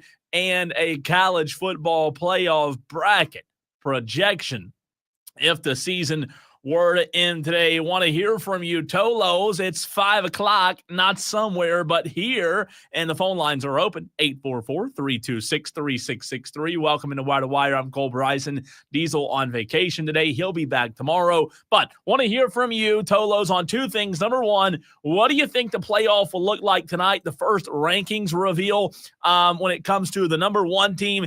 Any shot, it's Indiana over Ohio State. Number 2, we've got to get to some upset pick early leans. Where are you at, Dan B? Call the show, 844-326-3663. Somebody guide me on the right path when it comes to these upset picks. I have been horrible, but I feel a good week coming my way when it comes to the upset picks challenge. Let's go to the phone lines and get this party started with Dewey, who supposedly starts a lot of parties. Dewey, what's on your mind today? Oh, well, I'll tell you, first of all, it ain't going to be Clemson at number 1 like it was at the beginning of this year. That just tells you preseason prognostications suck. What was that word? It's just a waste. They suck. No, the other word, the P word. I can't say it. Prognostications, whatever it is. Wire to Wire, what's your name? It's just, yeah, they suck, and whoever made the preseason poll should be fired. Okay. But on the point of Dabo leaving Clemson to go to the SEC or something like that, I don't think it's going to happen. Dabo's going to either ride it out in Clemson until they either fire him or he retires or he quits on his own. But he's not going to Auburn. Auburn sucks. That wouldn't be a good place for him anyways. And Kentucky too. Kentucky sucks too. They do suck. So he wouldn't be going to he wouldn't go to no Kentucky either. Dabo's arrogant. He's not going to leave because everyone's calling him to be fired. He's going to stay just to make everyone mad. And Clemson's AD ain't going to do nothing with him. So Dabo's there until he's 80 years old. I guarantee you that. And getting used to it. Clemson's going to be 7-5 year in and year out, and they may get good here and there, but the Clemson days are over. Now, as far as upset picks, I think South Carolina's it's gonna upset Texas A&M this week. Oh my gosh, are you kidding me, Dewey? Hey, Texas A&M, they're overrated. No, they're not. They're overrated. They're a cult and they suck. Well, that would be a bold one, by the way. That would be bold. But I still have to think about it and drink more beer on it. And I know you're going to talk about Walt Weiss later on probably. But yes. What's your thoughts on Walt Weiss? Tom, you can't be surprised. This doesn't surprise me because this is what the Braves do. They stay in-house, and yeah, they took 80,000 days to do it, but they finally got a manager. And whether or not, well, he sucks. He played for the Rockies. I don't know how he was as a player, but as a manager, he sucked because he only made it 3 years and they fired him. So I give him 1 or 2 years. Antopoulos is going to be gone in a couple of years. He ain't going to do squat this offseason again, and the Braves are only going to win like 70 games next year. Wow. Thanks, Dewey. What a phone call. What a phone call. I mean, who in the world can top that? 844-326-3663. Getting to some early leans. Also, your thoughts on the college football playoff tonight, the rankings, that is. Eric Hines asked on the Hub City Spartanburgers text line, are you going to watch it on ESPN? Well, Eric, thanks for bringing that up and pouring salt in the wound there. Here's where I am on my YouTube TV deal. We're going to get back to the phone lines in just a second, but I believe tonight I might switch to Hulu. I believe a friend of mine told me, and somebody had to correct me if I'm wrong here, that you can do like a 4-day trial on Hulu. And they supposedly, keyword, Hulu Live TV is very similar, if not exactly the same as YouTube TV. Now, I want to be very clear. I've been a YouTube TV lifer. I have had YouTube TV since it first came out. I remember when it first came out, and I've had it the entire time, and I've loved it. I'm a big YouTube TV guy. But until they get this crap fixed with ESPN, I might be on my way out. I've held on now, 4 days through the weekend, and I've put it off. But if they're not going to get their you-know-what together, I might be switching to Hulu TV. Tolos, is that right move, wrong move? Any Tolos out there who are in the same boat as myself, let me know at 844-326-3663 what the move is. Because not having the ESPN channels sucks. I'm not going to do it for another weekend. I'm not going to not be able to watch Monday Night Football, and even though last night's game with my Cowboys was hard to watch, let me know. Is Hulu TV? I can't even say it. Hulu TV. Is that the move? Where do I go? What do I do? I don't know if I need to go with one of the jailbroken Fire Stick thingamajigs. I don't know. I need help. Let's go back to the phone lines. Dan B. Dan B, I need 3 things from you. Upset pick early lean. I need to know who you think is going to be number 1 tonight, Indiana or Ohio State. And the third thing I need to know is, what do I do with my YouTube TV debacle? Okay. Well, I don't generally give out my early lean. Like Let me apologize. I'm sorry. Keeping it secretive. I'll put 2 out there that I won't pick, that I'm sure probably you'll see a decent amount of people picking them, is the Washington Huskies Wisconsin Badger game. Badgers are 11.5 underdogs. We know a lot of people are starting to swing for the fences more and more. Yeah. The other one's going to be, obviously, a lot of people are going to pick Clemson. Oh, yeah. That's you. What's the spread on that one right now? 2.5. So, I mean, yeah. Clemson's favored, Dan? Clemson's favored by 2.5? No, FSU's favored. No, Clemson, you're right. Clemson is favored. Clemson's favored. You know what? Do you think we'll see a lot? It's one of the weird ones where FSU has the matchup predictor. They're plus 50 plus. I'm looking at that one. I'm looking for that one. Do you expect us to see that one come in a lot tonight? Yeah, I mean, I think just because it's the local games. I mean, when the spreads are close and the matchup predictors are close, Clemson and South Carolina both get lots of picks. I mean, South Carolina being an underdog is going to get lots of picks. So, and I forget what the spread is on that one. Which one? I wasn't looking at the South Carolina. What did he? Well, they're not playing. Oh, I thought he said they were playing Texas Tech. Texas A&M next Saturday. Oh, that's next Saturday. Yep. Fair enough. So the Gamecocks have the bye. Yeah, gotcha. What do you? By the way, who do you think's number 1 tonight? Indiana or Ohio State? I don't think. I mean, has Ohio State done anything to dethrone them? I don't feel like they have. I didn't watch the game. I don't know if it was close or anything this past Saturday, but yeah, I think a team like that has to lose before they lose their no, I think I'm with you on that. And Indiana, I mean, it's a school that's never been there. You know what I mean? Like when was the last time Indiana was in the top 10, if ever? So they got to earn that kind of thing. And then as far as your Hulu problem or your ESPN problem, I mean, I'm the idiot that pays for everything. I pay for DirecTV, and I also pay for several streaming services. Yeah. So that whole trying to get rid of DirecTV, that only lasted about a year. I know, man. I hate it. I want to get back to all my We've stories. actually got DirecTV in the studio. Yeah. And on the TV here. To watch football. Yeah. No, you just go to the sports bar and watch all your games. I know. I just don't like it. I don't like it. Thanks, Dan. One last. Yeah. Just to put it out there.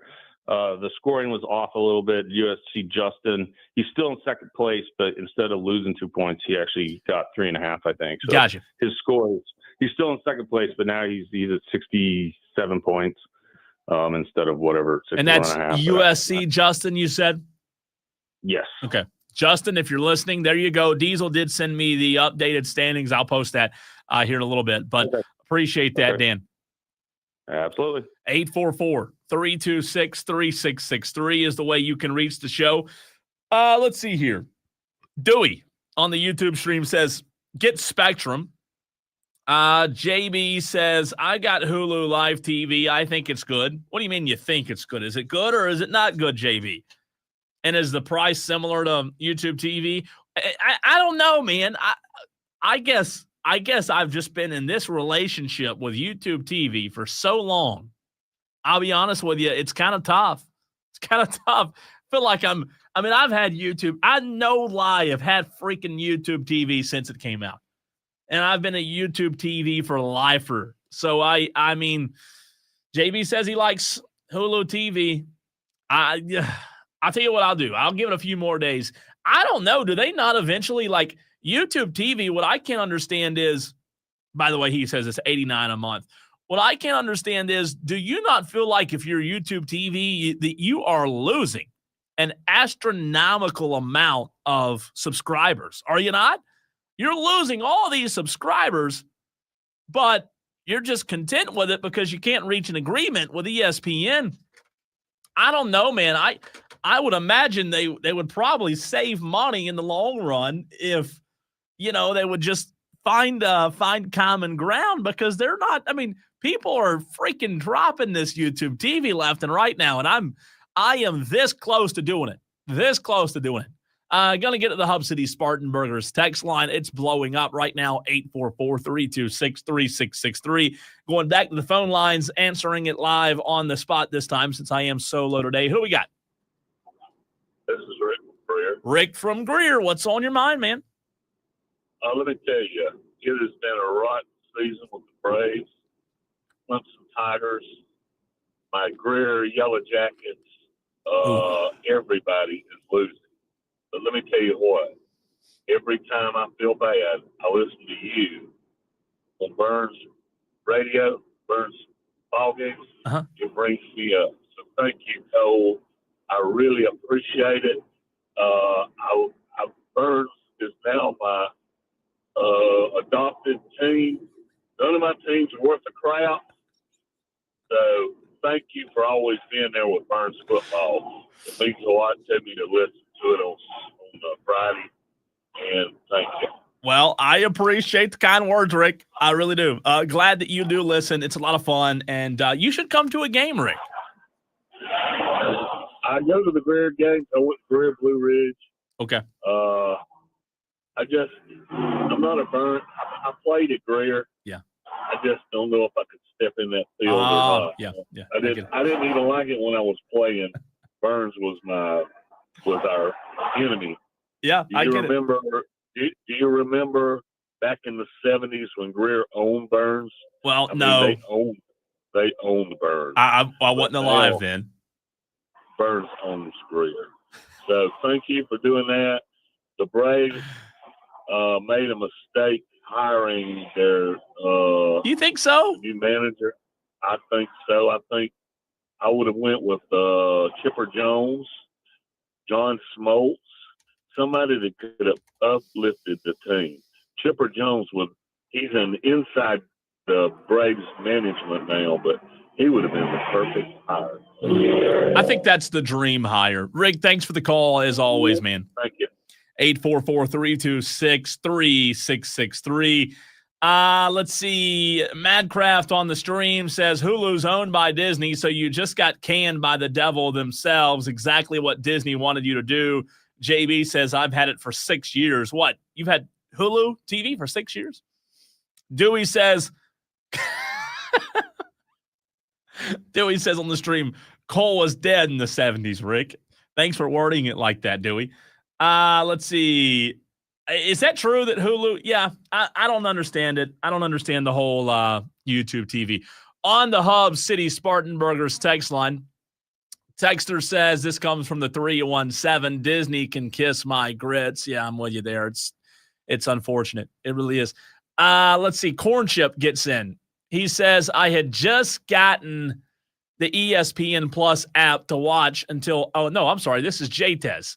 I had just gotten the ESPN Plus app to watch until after football season. Corn Chip says, I mean, it's not a game. I don't really think it's that big of a deal just to see the list when it comes out. I have YouTube TV, but I mooch off of my dad, so I really don't care.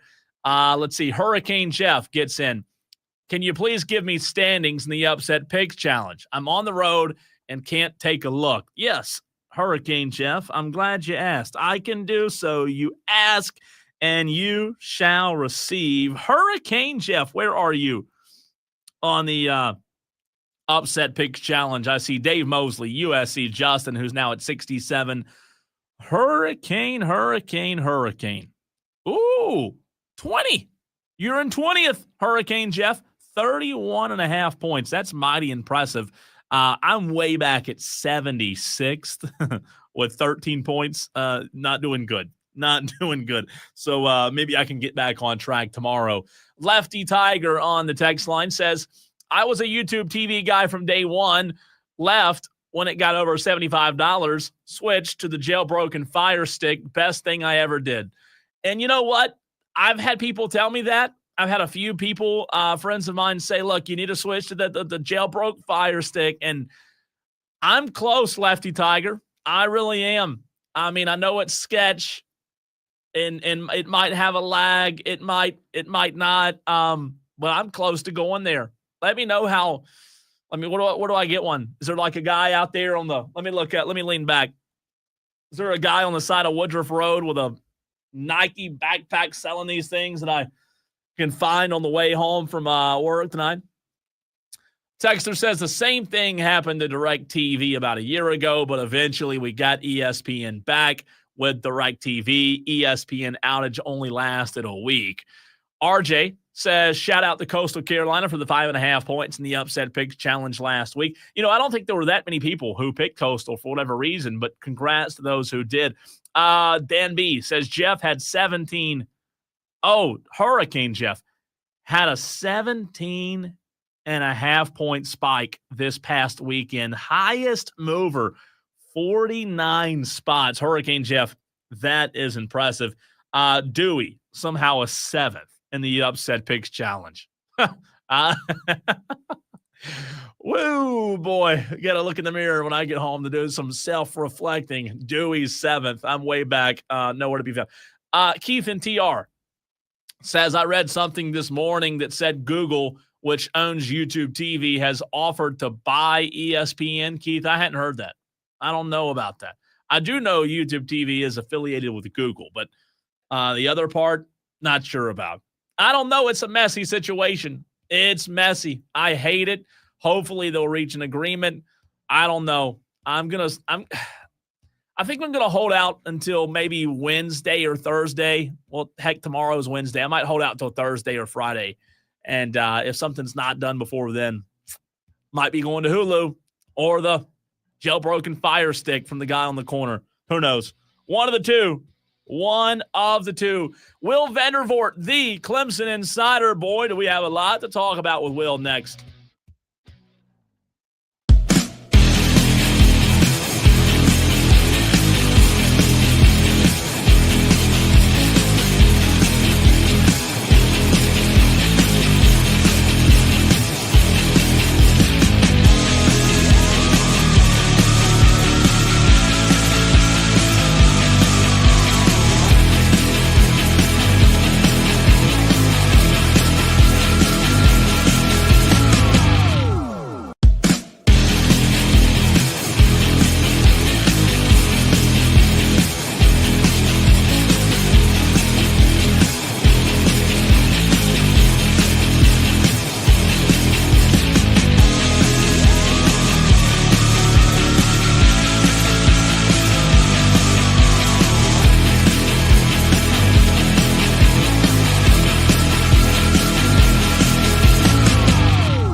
All right, time to talk a little Clemson football on the show. Tolos on this Tolo Tuesday. I know it's already freaking dark outside, but appreciate all of you riding home with me tonight. Going to get back to the Hub City Spartanburgers text line in just a few minutes, but we go to the phone lines for the third time today where we welcome in Will Vandervort of the Clemson Insider. Will, how the heck are you, man?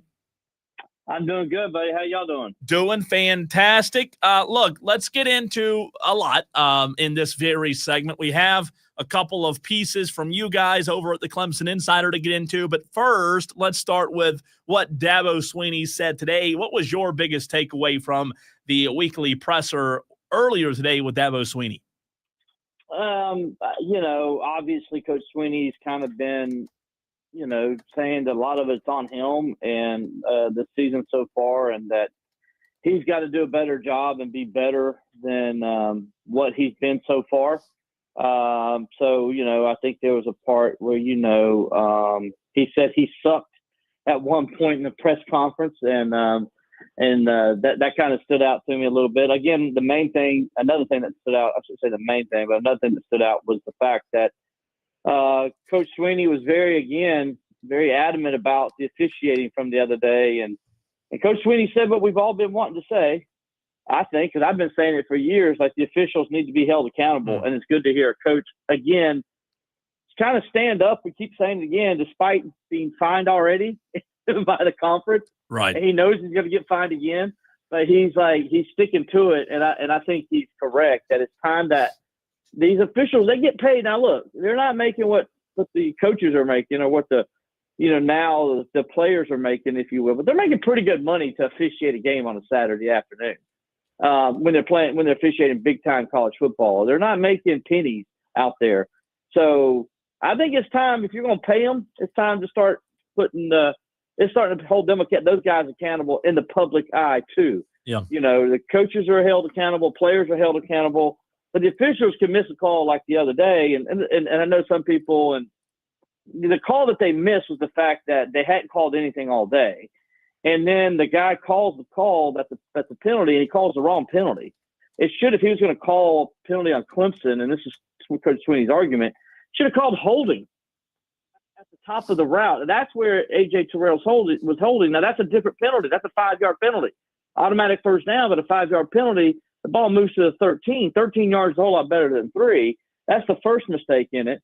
The second mistake he says that, he calls the penalty because, there was a pass interference there.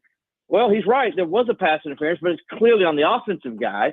So again, if you do call anything at this point, in my opinion, you call Clemson's A.J. Terrell for holding.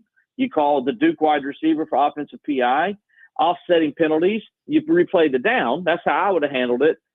But then another mistake nobody's brought up was the fact the penalty, they call for pass interference on the defense outside the end zone, and they mark the ball at the 3-yard line.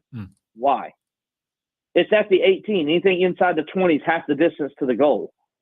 The ball should have been spotted at the 9-yard line, not at the 3-yard line, which is where it was put. So another mistake. So 3 mistakes on that one play by one official. And I think that's where you got it. And then they huddled to get it right, and they still got everything wrong. Yeah. That's another thing. And so I think that kind of stood out to me. And I'm glad Coach Swinney, personally, I'm glad he's sticking it to the referees and that these guys are being held accountable and are making the ACC hold them accountable, even if he says he's going to have to send them a whole bunch of rolls of pennies in the future. Yeah. Talking to Will Vandervort of the Clemson Insider. A lot to get into when it comes to the state of the program. 2 pieces on y'all's website that I want to touch on. And I guess we have to go to Sunday's piece before we get into last night's piece from Jason Priester. But you, Sunday, published an article that I retweeted at the Cole Bryson, Will, and it was basically talking about some tension in the building, that there was going to be some change on the horizon, and that there also was going to be some change that surprised some folks. Before we get into the piece that Jason wrote, just touching on that, what can you tell us in terms of unpacking what that means for Clemson this offseason? Well, it means just what it says. There's going to be some changes in the in the football, with the football building. Now, what exactly is going to be changed. I'll hold some of that close to the vest. There's some information we do know upon that, what those changes might be. But there will be some major changes within that building. There is some tension in the building. I think that's no surprise to nobody. I would think nobody's surprised that there's going to be some changes. I do know that Coach Sweeney is in a situation where he knows he has to make some changes. I think, he's going to sit down with Graham Neff when the season's over, and they're going to discuss these things and what they want to do moving forward with the program. I do know that there's a lot of, as you can understand, when you have a season like this, there's a lot of unhappy people right now. And, so there's going to be changes with the offensive coaches, defensive coaches, I'm sure. And then maybe also within the support staff as well. So a lot of moving parts. It's going to be a busy December probably in the Clemson football facility, as because they got to not only make changes. You got to remember they got to get ready they got to finish out recruiting, and then you got the transfer portal coming up after that too. And there could be some changes within the football team as well, the personnel within the football team. So a lot of things are going to happen in that month of December. It's going to be a busy month after Thanksgiving. So would you say it's safe to say that Tom Allen is safe because it's his first year, and he kind of made a bold statement a couple of weeks ago, hinting at the fact that he doesn't have the right type of guys? I mean, I think Tom Allen, if Tom Allen wants to be here next year, is safe. I do think that. I don't think Dabo's going to, want to make a change or there. You heard Dabo come out yesterday and say Tom Allen's doing a great job, and he thinks Tom's done a good job all year, and Dabo's taking the blame for the other things on himself. And, we all know what those blames are and what positions that are struggling right now on that defense. And, so I think Tom Allen, me personally, I'll say Tom Allen is probably coming back. I don't think they're going to fire him after 1 year. I think, when I look at it, if Tom Allen is not back at Clemson, that's going to be a Tom Allen choice, not a Dabo Sweeney and Clemson choice, I don't think. But right now, if I'm a betting man, I would say Tom Allen would be coming back to Clemson next year as a DC. Yeah. How outlandish do you think some of the fans are that are really upset with Dabo wanting a change at the top? How outlandish is it? That's very outlandish. I think Dabo Sweeney is a two-time national championship coach. I don't need to tell you guys that. Mm-hmm. Dabo Sweeney has earned the right to get this fixed. Yeah. He has earned that right. Now, if he can't get it fixed, then talk to me in a couple of years. Sure. Right? But right now, I think Dabo Sweeney has earned that right. And I think for any fan to sit there and think Dabo Sweeney needs to be fired or replaced as head coach is just ridiculous, in my opinion. Will Vandervort, the Clemson insider, joining us right here on the Fan Upstate. Now, getting into the piece that Jason wrote, was it yesterday evening, about Dabo Sweeney possibly being connected or tied with a SEC opening in Auburn and possibly another Southern school. I actually led the show with that article today and had all kind of different reactions from Clemson fans, some good, some bad, some telling me that I'm wasting a segment, that that's just outlandish for you to even talk about. What can you tell us on that for those that maybe didn't catch that first segment? Well, I think what people should understand is just pay attention to what's going on.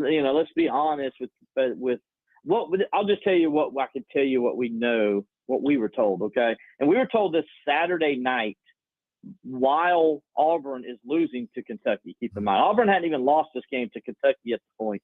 And a very good source for us told us that, if the Auburn job and this other job that I won't name were to come open, then you need to watch out. And so I found that interesting. You take that for what it means. That's what we were told.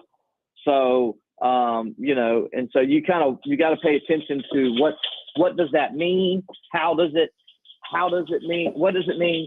Where do we go from here with that?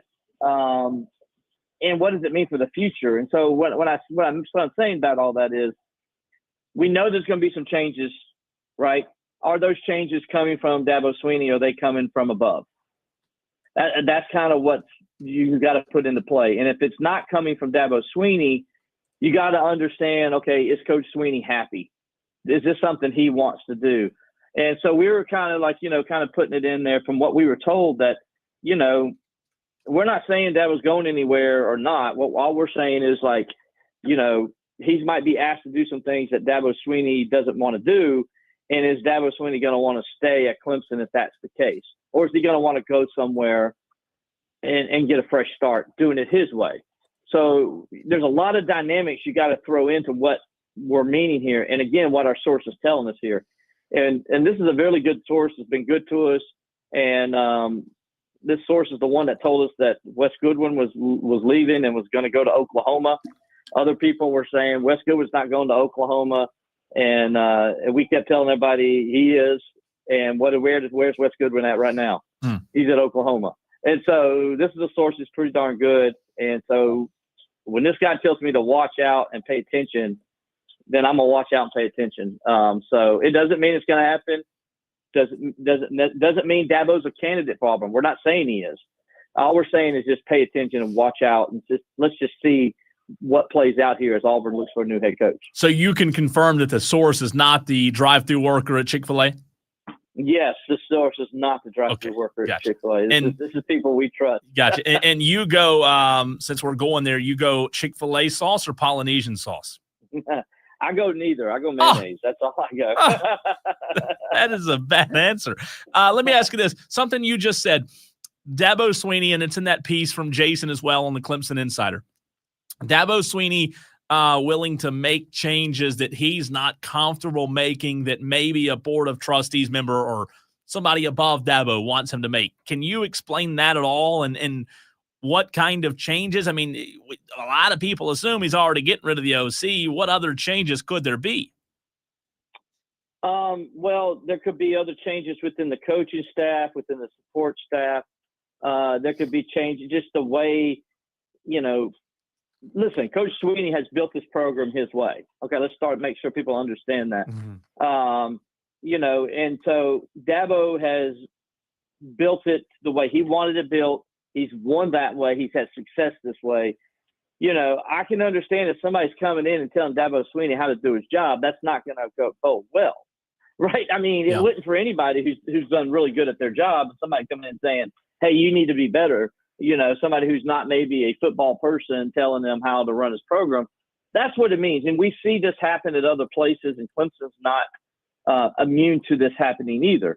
And so, that is what we're kind of implying. And again, we're just saying, hey, pay attention to everything. So it's going to start with whatever changes are made and how they're made. And if Coach Swinney is on board, or if they allow Dabo to do it his way, it's still, because here's something that nobody knows is like, if maybe Dabo is going to step back and take a look at his program and take a broad look and say, okay, I got to change some things. I got to fix some things. And maybe Dabo does it on his own, right? And makes these changes and makes his program better and goes back. Remember, he mentioned it today. He talked about Bear Bryant. Bear Bryant reinvented himself after 2 bad seasons there in the late 60s and ended up going on to win a couple more national championships after that. And I think if Dabo kind of goes that way, then I think everything, if he makes the changes and Dabo's there, Dabo stays at Clemson, as I know Dabo wants to do, then everything stays, everybody's happy. But if Dabo doesn't want to make changes and somebody from the administration is kind of holding his feet over the fire saying you got to, then what does that mean, from that point going forward? It doesn't mean they're going to fire Dabo Swinney. Don't get me wrong. Dabo Swinney is not going to get fired at any point at Clemson right now in the immediate future, because Dabo, like we just said earlier, deserves the right to fix things. Yeah. And Clemson's going to allow him that opportunity to do that. However, if Dabo isn't happy with some of the changes he made, and we used Coach Leggett as an example of this, what happened, if you remember when Coach Leggett was let go at Clemson, very similar things. They came in and they told Coach Leggett how they wanted him to do some things. And if he didn't do it their way, he had 1 year to get it fixed. And if he didn't, he was out. Well, that's what happened. So we're kind of comparing it like, they may give Dabo an opportunity to fix it. He can probably do it his way. And if it doesn't get fixed, then maybe we talk later. Or they may say, hey, Dabo, we want you to do it this way. And Dabo doesn't want to do it. And then you see a situation like, where Dabo could go somewhere else, Yeah. It's not out of the realm of possibility, guys. Dabo Swinney has been offered SEC jobs in the past, and he's turned them down. It's not like Dabo Swinney has just never been offered a job at other major conference other than Clemson. Right. He has. He's been offered a lot of jobs, and he's turned them down. And people are going to come after him again this year, and you're a fool if you don't think Dabo Swinney's not going to look. In other words, not going to listen is what I mean. Yeah. Will, what number do you think will be higher this offseason? The amount of transfer portal acquisitions coming into the program or the amount of coaches let go? Oh, wow. Okay. Can I do quick math in my head? Yeah, absolutely. And I know I'm putting you on the spot here, but just, those are two big topics of conversation. Who's going to get canned, because there's somebody going to get canned, and Dabo, to your point, changing his ways a little bit and bringing in more transfer portal guys. Well, there could be – I can see where there's still going to be more portal guys, because I think Clemson's going to they're going to go out and they're going to bring in 8 or 9 transfer portal guys. And I apologize for my dog back here whining, guys. No, you're good. It's not dinner time. They're messed up. It's all messing them up right now, this change of time. Yeah. But I can see about 6 or 7, transfer portal guys. So I'm going to say it could be a push. Oh, wow. Wow. So it could be a push. If you hold my gun to it and you're saying you got to make a bet, then I'm going to go under. Because I think you set the number at 7 for transfer portal guys, and I would say you go under if you're telling me how many coaches, but not by much maybe. Could be the change. So, we'll see. We got 4 more weeks of football to go. Anything can happen in college football, as we know. Things can change in a month's time. But I do know some things are going to change at the end of the season. There's going to be some change within the program, and we'll just see what that is as it plays out. Do we know totally what those changes are? Like, oh my goodness, this is it. This is definitely going to happen. No, we don't know those, but we got an idea of what possibly could come down the pipe later on. Will, you're the best, man. As always, appreciate the heck out of you, and we'll talk to you soon. All right, guys. Thanks so much, man. We'll talk to you later. Will Vandervort, the Clemson insider. Really good stuff talking about Clemson, Dabo, changes. Woo, a lot to unpack. But we've got to get to Walt Wise. There's a lot of Braves fans that are not happy with their hire. I'm going to give you my thoughts on it. I haven't done so yet. We didn't have time yesterday, but I'll give you my thoughts. Did the Braves make a good hire? Bad hire? Neither? We'll talk about it next.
Well, Tolos, don't forget the Upset Picks Challenge opens tomorrow, mañana, at 4 p.m. We did have a little bit of dip last week in the Upset Pick entries, so if you're listening to this right now, man, we need you. We don't want to see these numbers dip. I know you sometimes get down. I do, and you think, man, just not doing good at that. Well, guess what? Guess what? There's still plenty of time to climb up in these Upset Picks rankings. So get your pick ready. We're coming. We're going to be asking for it tomorrow at 4 o'clock. The Upset Picks Challenge will open then. But there's been a lot of disgruntled Braves fans yesterday. Tom in Somerville called the show. He was upset. Dewey was upset today. And just to be quite frank, I've seen a lot of reaction on Twitter about Walt Weiss being hired. And here's my thoughts. I would lean moderately optimistic right now.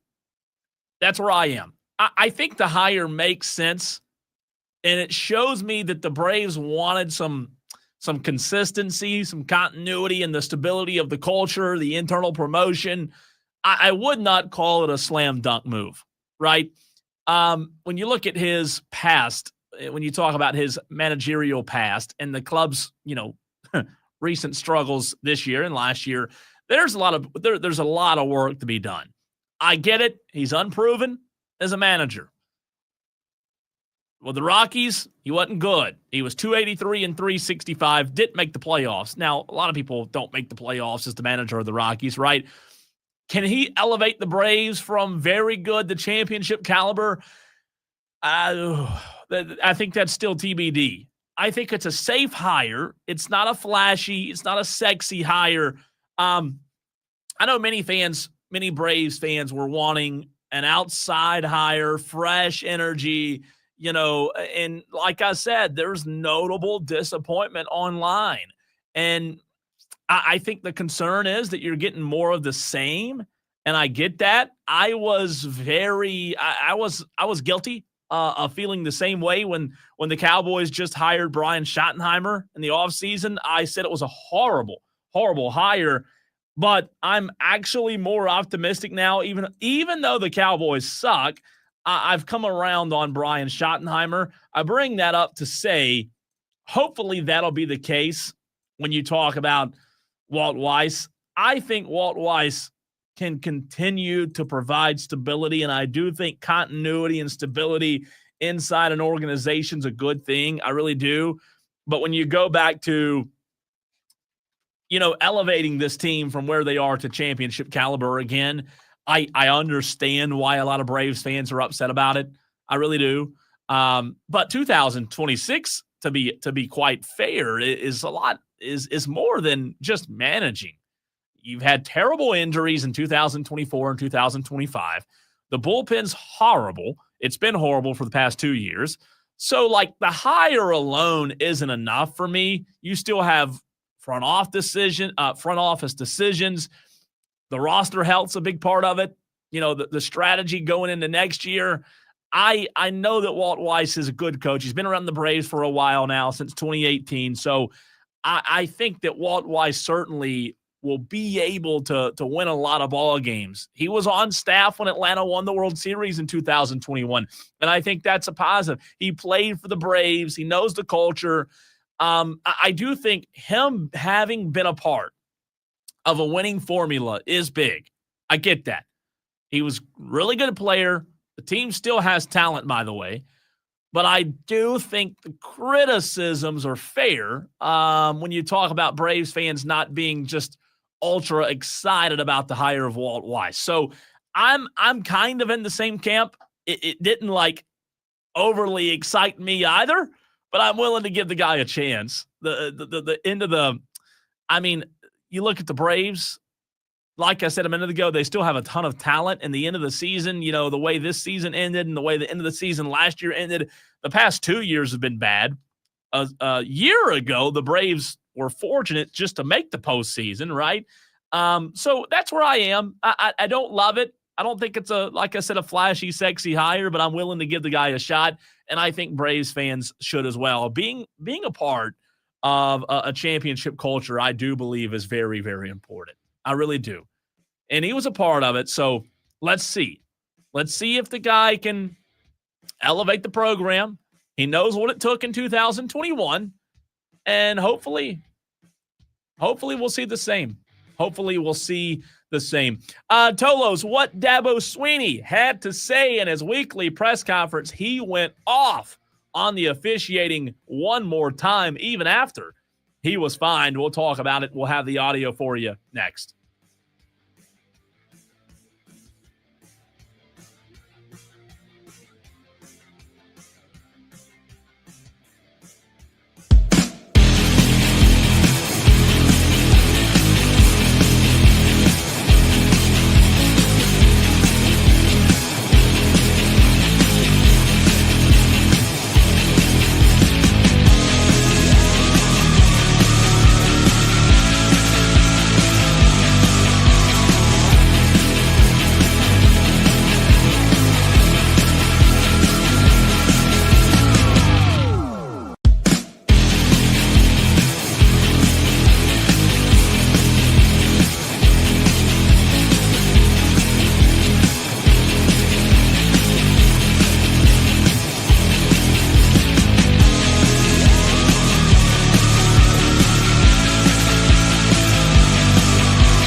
Well, it's the final hour of the show. If you are just now headed home, or maybe you're headed somewhere else on this Tuesday evening, welcome into Wire to Wire. I'm Cole Bryson Diesel on vacation. He'll be back tomorrow, as we will be live tomorrow at Ingles Markets. Which one?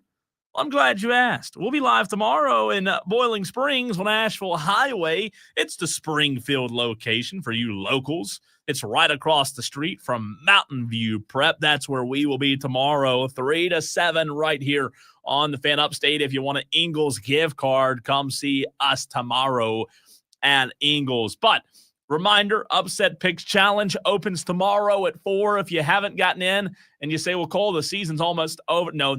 Still plenty of time for you to get in on the Upset Picks Challenge. The college football playoff poll will be released tonight, the first one of the season. Bracket projection coming up here in just a little while. Also, we do have 2 college football games tonight. These 2 tonight, obviously not eligible for the Upset Picks Challenge, as Wednesday games and so on will be eligible. But tonight, 7 o'clock, Kent State, Ball State, Maction on a Tuesday. Ball State favored by 1.5. Also tonight at 7 o'clock, 2-6, Northern Illinois, more Maction versus 4-4 Toledo. So 2 games tonight, better than nothing, right? And it's on ESPN. You and ESPN 2. So if you have YouTube TV like I do, well, you're out of luck. You're SOL. Man, I said in the last hour that I might hold out. I don't know. I think my holdout might end. I don't know if I can take this any longer. I might be making the switch to Hulu TV tonight. This is just, I've had enough. I cannot go another day without ESPN channels. So we'll see. You know what I just did? I just read the 2 games that are tomorrow night. I just read tomorrow's games. So scratch that. Kent State, Ball State, and Northern Illinois and Toledo's tomorrow night. Those games are eligible. I was looking at the wrong day. That's my bad, my fault. I apologize. Tonight, the 2 games, it's even better. It's 7 o'clock. 0-8 Massachusetts versus 3-6 Akron. That's a barn burner. Also at 7 o'clock, Miami of Ohio versus Ohio. More Maction. So Maction tonight, Maction tomorrow night. Again tonight, Massachusetts, Akron, Miami of Ohio versus Ohio. The battle of the OHIO tonight. Sorry, I shouldn't say that. You Ohio State Buckeye fans will get upset with me for that. Tolos, want to hear from you at 844-326-3663. Phone lines are open. The Hub City Spartanburgers text line also open. You can leave a comment in the chat where you can watch the show live on Twitter, Facebook, and YouTube. 209 of you are watching right now, and appreciate the heck out of you. However you're watching or listening to the show. Like I said, maybe you're on the way home from work. And let me tell you this. I'm looking to my right, looking out of the Ingles Market Studios, and it is just pitch black dark outside. And I am so over the daylight savings time already. I hate it. I don't care if you don't do the whole clock thing, falling back. I don't care. I don't like it getting dark this early. It sucks. I don't want it this dark at 7. I like July where it doesn't get dark till 8:30 during the summer. That's what I like. Last night and Sunday night, you're sitting there, you're thinking, man, it's got to be late. And you look at the clock, it's only like 7:05. It felt like 14 p.m. last night, right? So not a fan of the daylight savings. I actually hate it so much that last night I was already Googling when we go back to normal daylight savings, and we don't have this darkness. Dewey says on the stream, Cole's scared of the dark. I don't like it, Dewey. I'm not a fan of it. Not a fan, to be quite frank with you. I think it's like early March, first weekend of March or something, we get our daylight back. So, I hate it. I hate it being dark this early. All right, we've got to get to what Dabo Swinney said today in his weekly press conference. We react to it. I also, let me see if I can find it real quick. I wanted to play the piece about the officials before we get to Dabo's opening statement because it was juicy. Dabo Swinney sounded off on the officials today, and he just got fined, but Dabo Swinney didn't hold back. He just didn't hold back, even after going at him. Let me see if I can pull it up. It was telling. I'll tell you that. It was really telling when you talk about his frustrations with the officials on Saturday. I'll have that on audio for you. Did want to get to this, though. I missed it earlier. In case you missed it as well, class of 2026 edge rusher Franklin Whitley has committed to Florida State.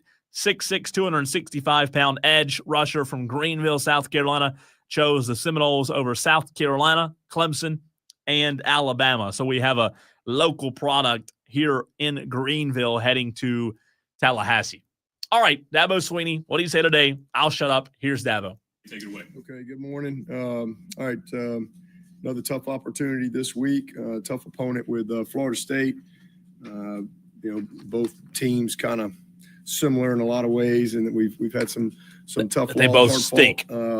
Losses throughout our season, but all that goes out the window Saturday night. It's Clemson, Florida State. So huge game for both teams, and good football team.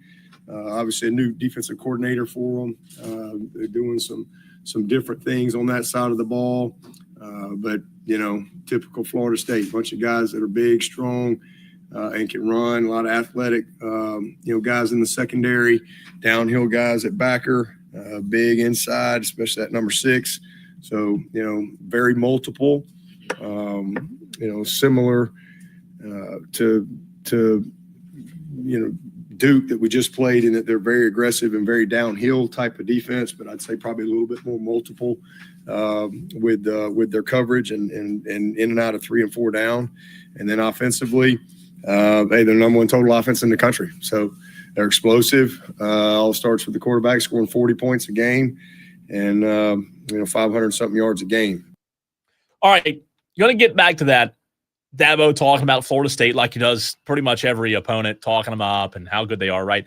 But I want to get to this audio of him. This is pretty juicy stuff when it comes to the officiating. If you haven't heard this yet, Clemson fans, you might enjoy this or you might not. It's impactful. So, as opposed to just getting a report on Monday, you turn in 10. We had a game. I'm not criticizing. I can't tell you. I ain't going to tell you the game. I'm not going to say the game.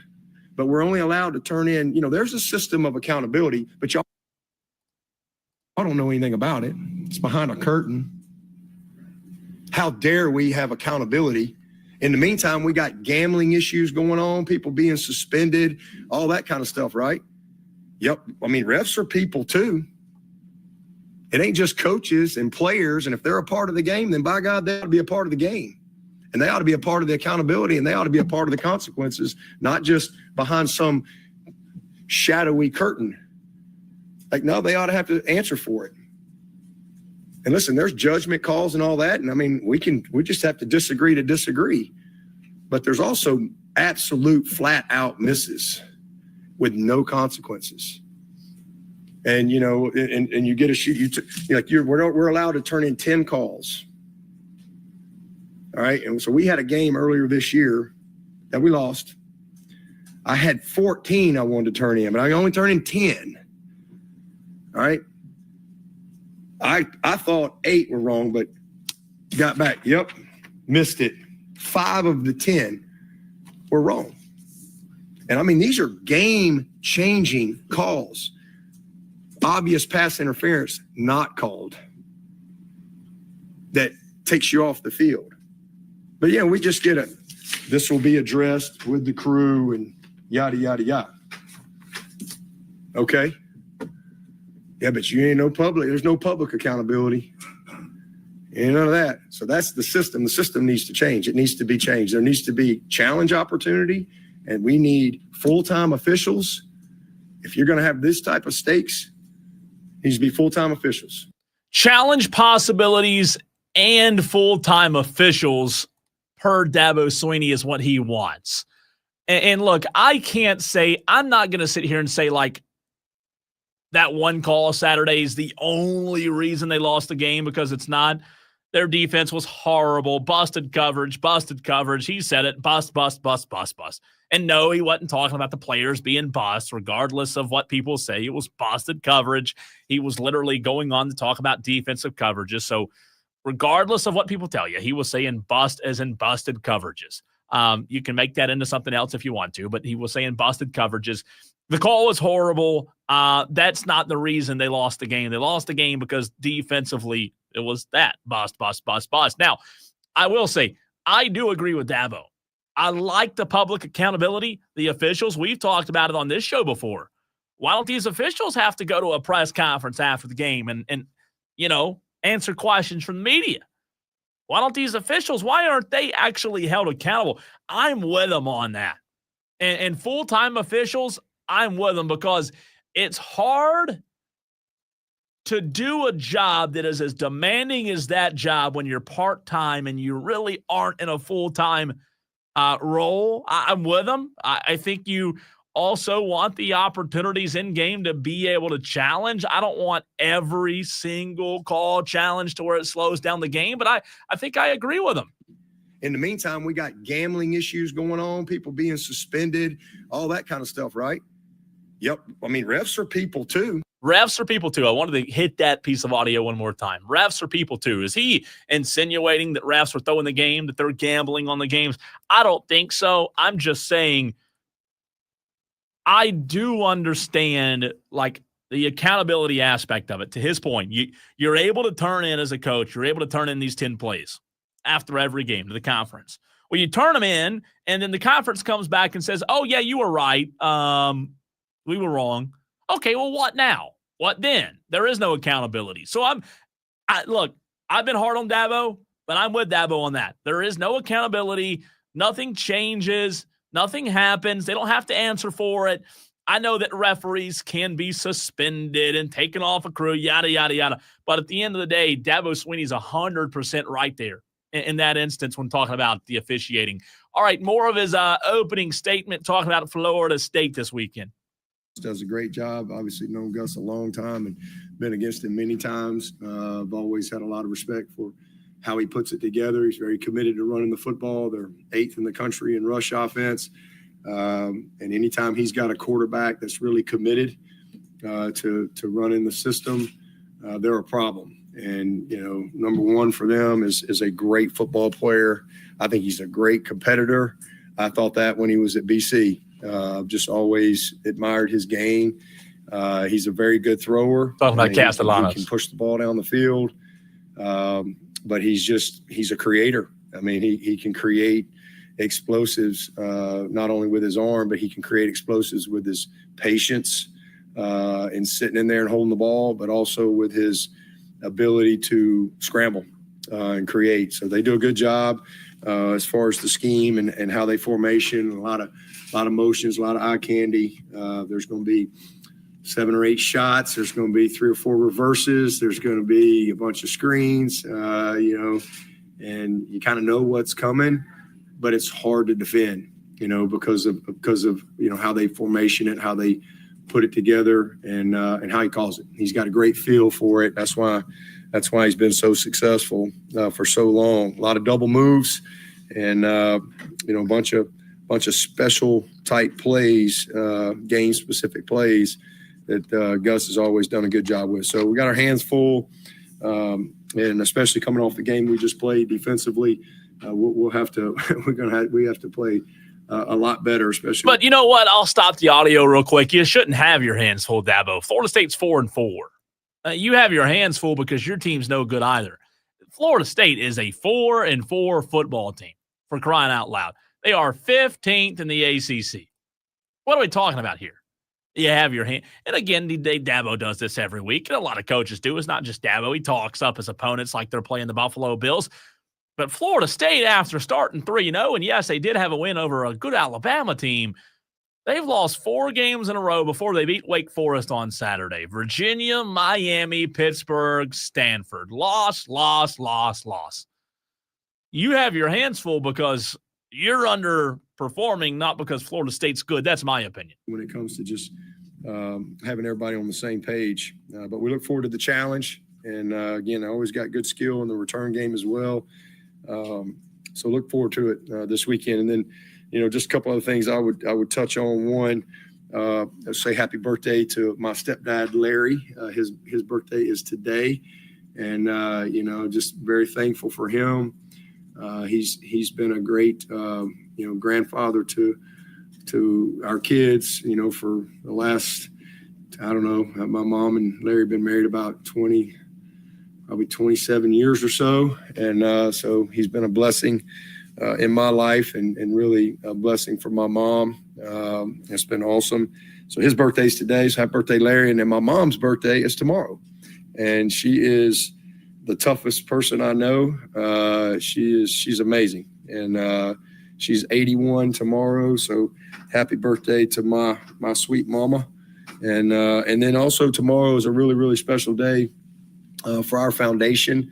And just got so many people to thank, PJ and Lexi and Tracy and Prince Wimley and Robin Wilson and April Zarsty, William Luce, Fred Gilmer, CJ Spiller, Will Henderson, Lisa Bundrick, Rich Davies, Josie Bonamy, I think I said April, Lee Powell, Ava, Abby, and so many other volunteers that help us year round. Tomorrow's a big day. We're going to give out $1.15 million tomorrow at lunch to, I think it's 296 organizations that applied for grants. I think there were a little over 400 that applied. And then especially just want to thank Kath. I mean, she just does such a great job. And this is really a passion for her.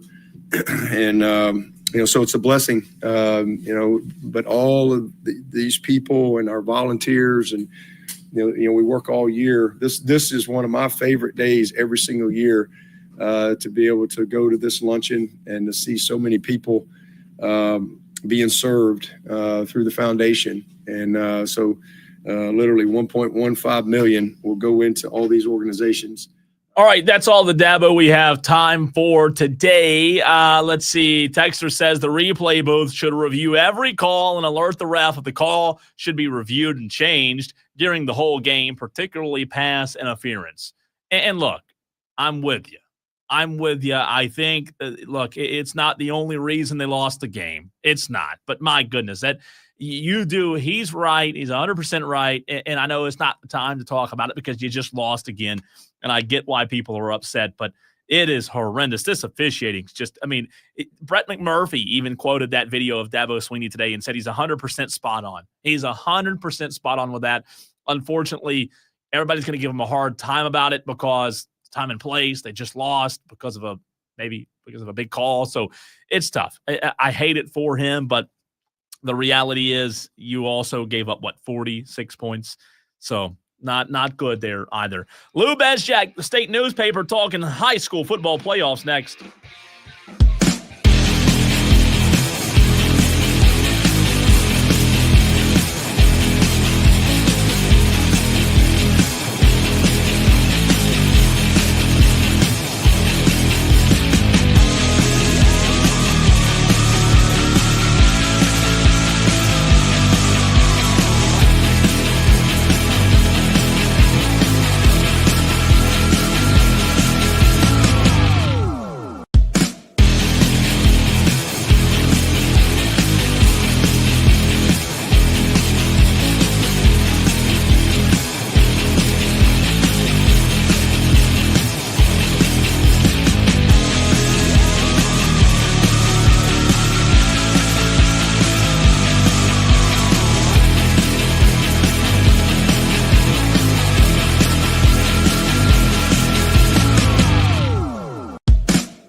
New manager succeeding Brian Snicker. Weiss is the team's longtime bench coach. The 61-year-old man.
Well, who will be number one tonight?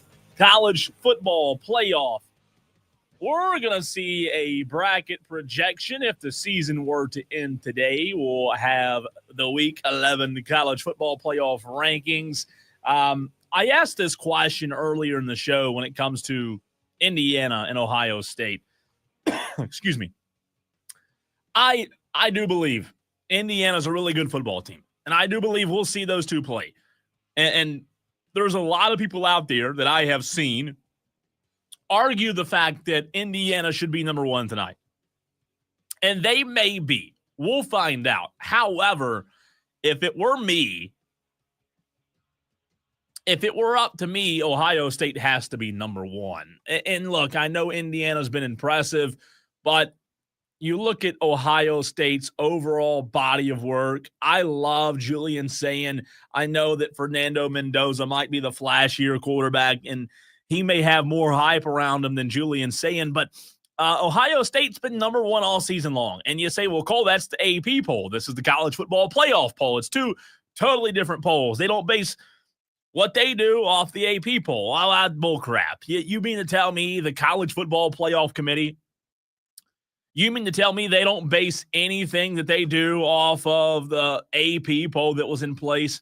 Sure they do. Sure they do, because the reality is that's the guideline that they have. That's what they follow. So I'm not sitting here saying the college football playoff committee determines their exact rankings tonight solely based on what the AP poll has consistently done all season. But what I will tell you is those numbers are numbers. And it doesn't matter unless they're robots on the committee. The numbers are just that, numbers. And people, even on the college football playoff committee, are going to look at those numbers. And would it surprise me if Indiana's won? I wouldn't say it would shock me, but I don't think Indiana's going to be one tonight. I think Ohio State will be the number one team. So we'll see. It'll be a lot of fun. I can tell you who won't be in the top 10, top 15. Clemson, South Carolina. Man, just a horrible, horrible time to be a in-state fan of one of those two teams. And South Carolina football, whew, as a whole, it's been rough, the entire state. Josh on Twitter says they're going to put Texas A&M number one. You think so? You think so, Josh? Appreciate the comment, by the way, on Twitter. South Carolina versus North Carolina A&T tonight, 7 o'clock, just a few minutes from that one tipping off at Colonial Life. The Gamecocks season tipping off. In the opener, the home opener, again, it's South Carolina versus UNC, or North Carolina A&T, rather. Starting five tonight for the Gamecocks: Michi Johnson, Mike Shervatz, Kobe Knox, Miles Stute, and Norden Kapik. That is the starting five tonight for the South Carolina Gamecocks. So it will be interesting to see what kind of season those guys have down in Columbia for Lamont Paris after a tough year last year. All right, Tolos, we're live tomorrow at Ingles, across from Mountain View Prep over in Bowling Springs. It's the Springfield location. We'll see you then. I'm Cole Bryson. It was a lot of fun today, but we'll do it again tomorrow live at Ingles Markets.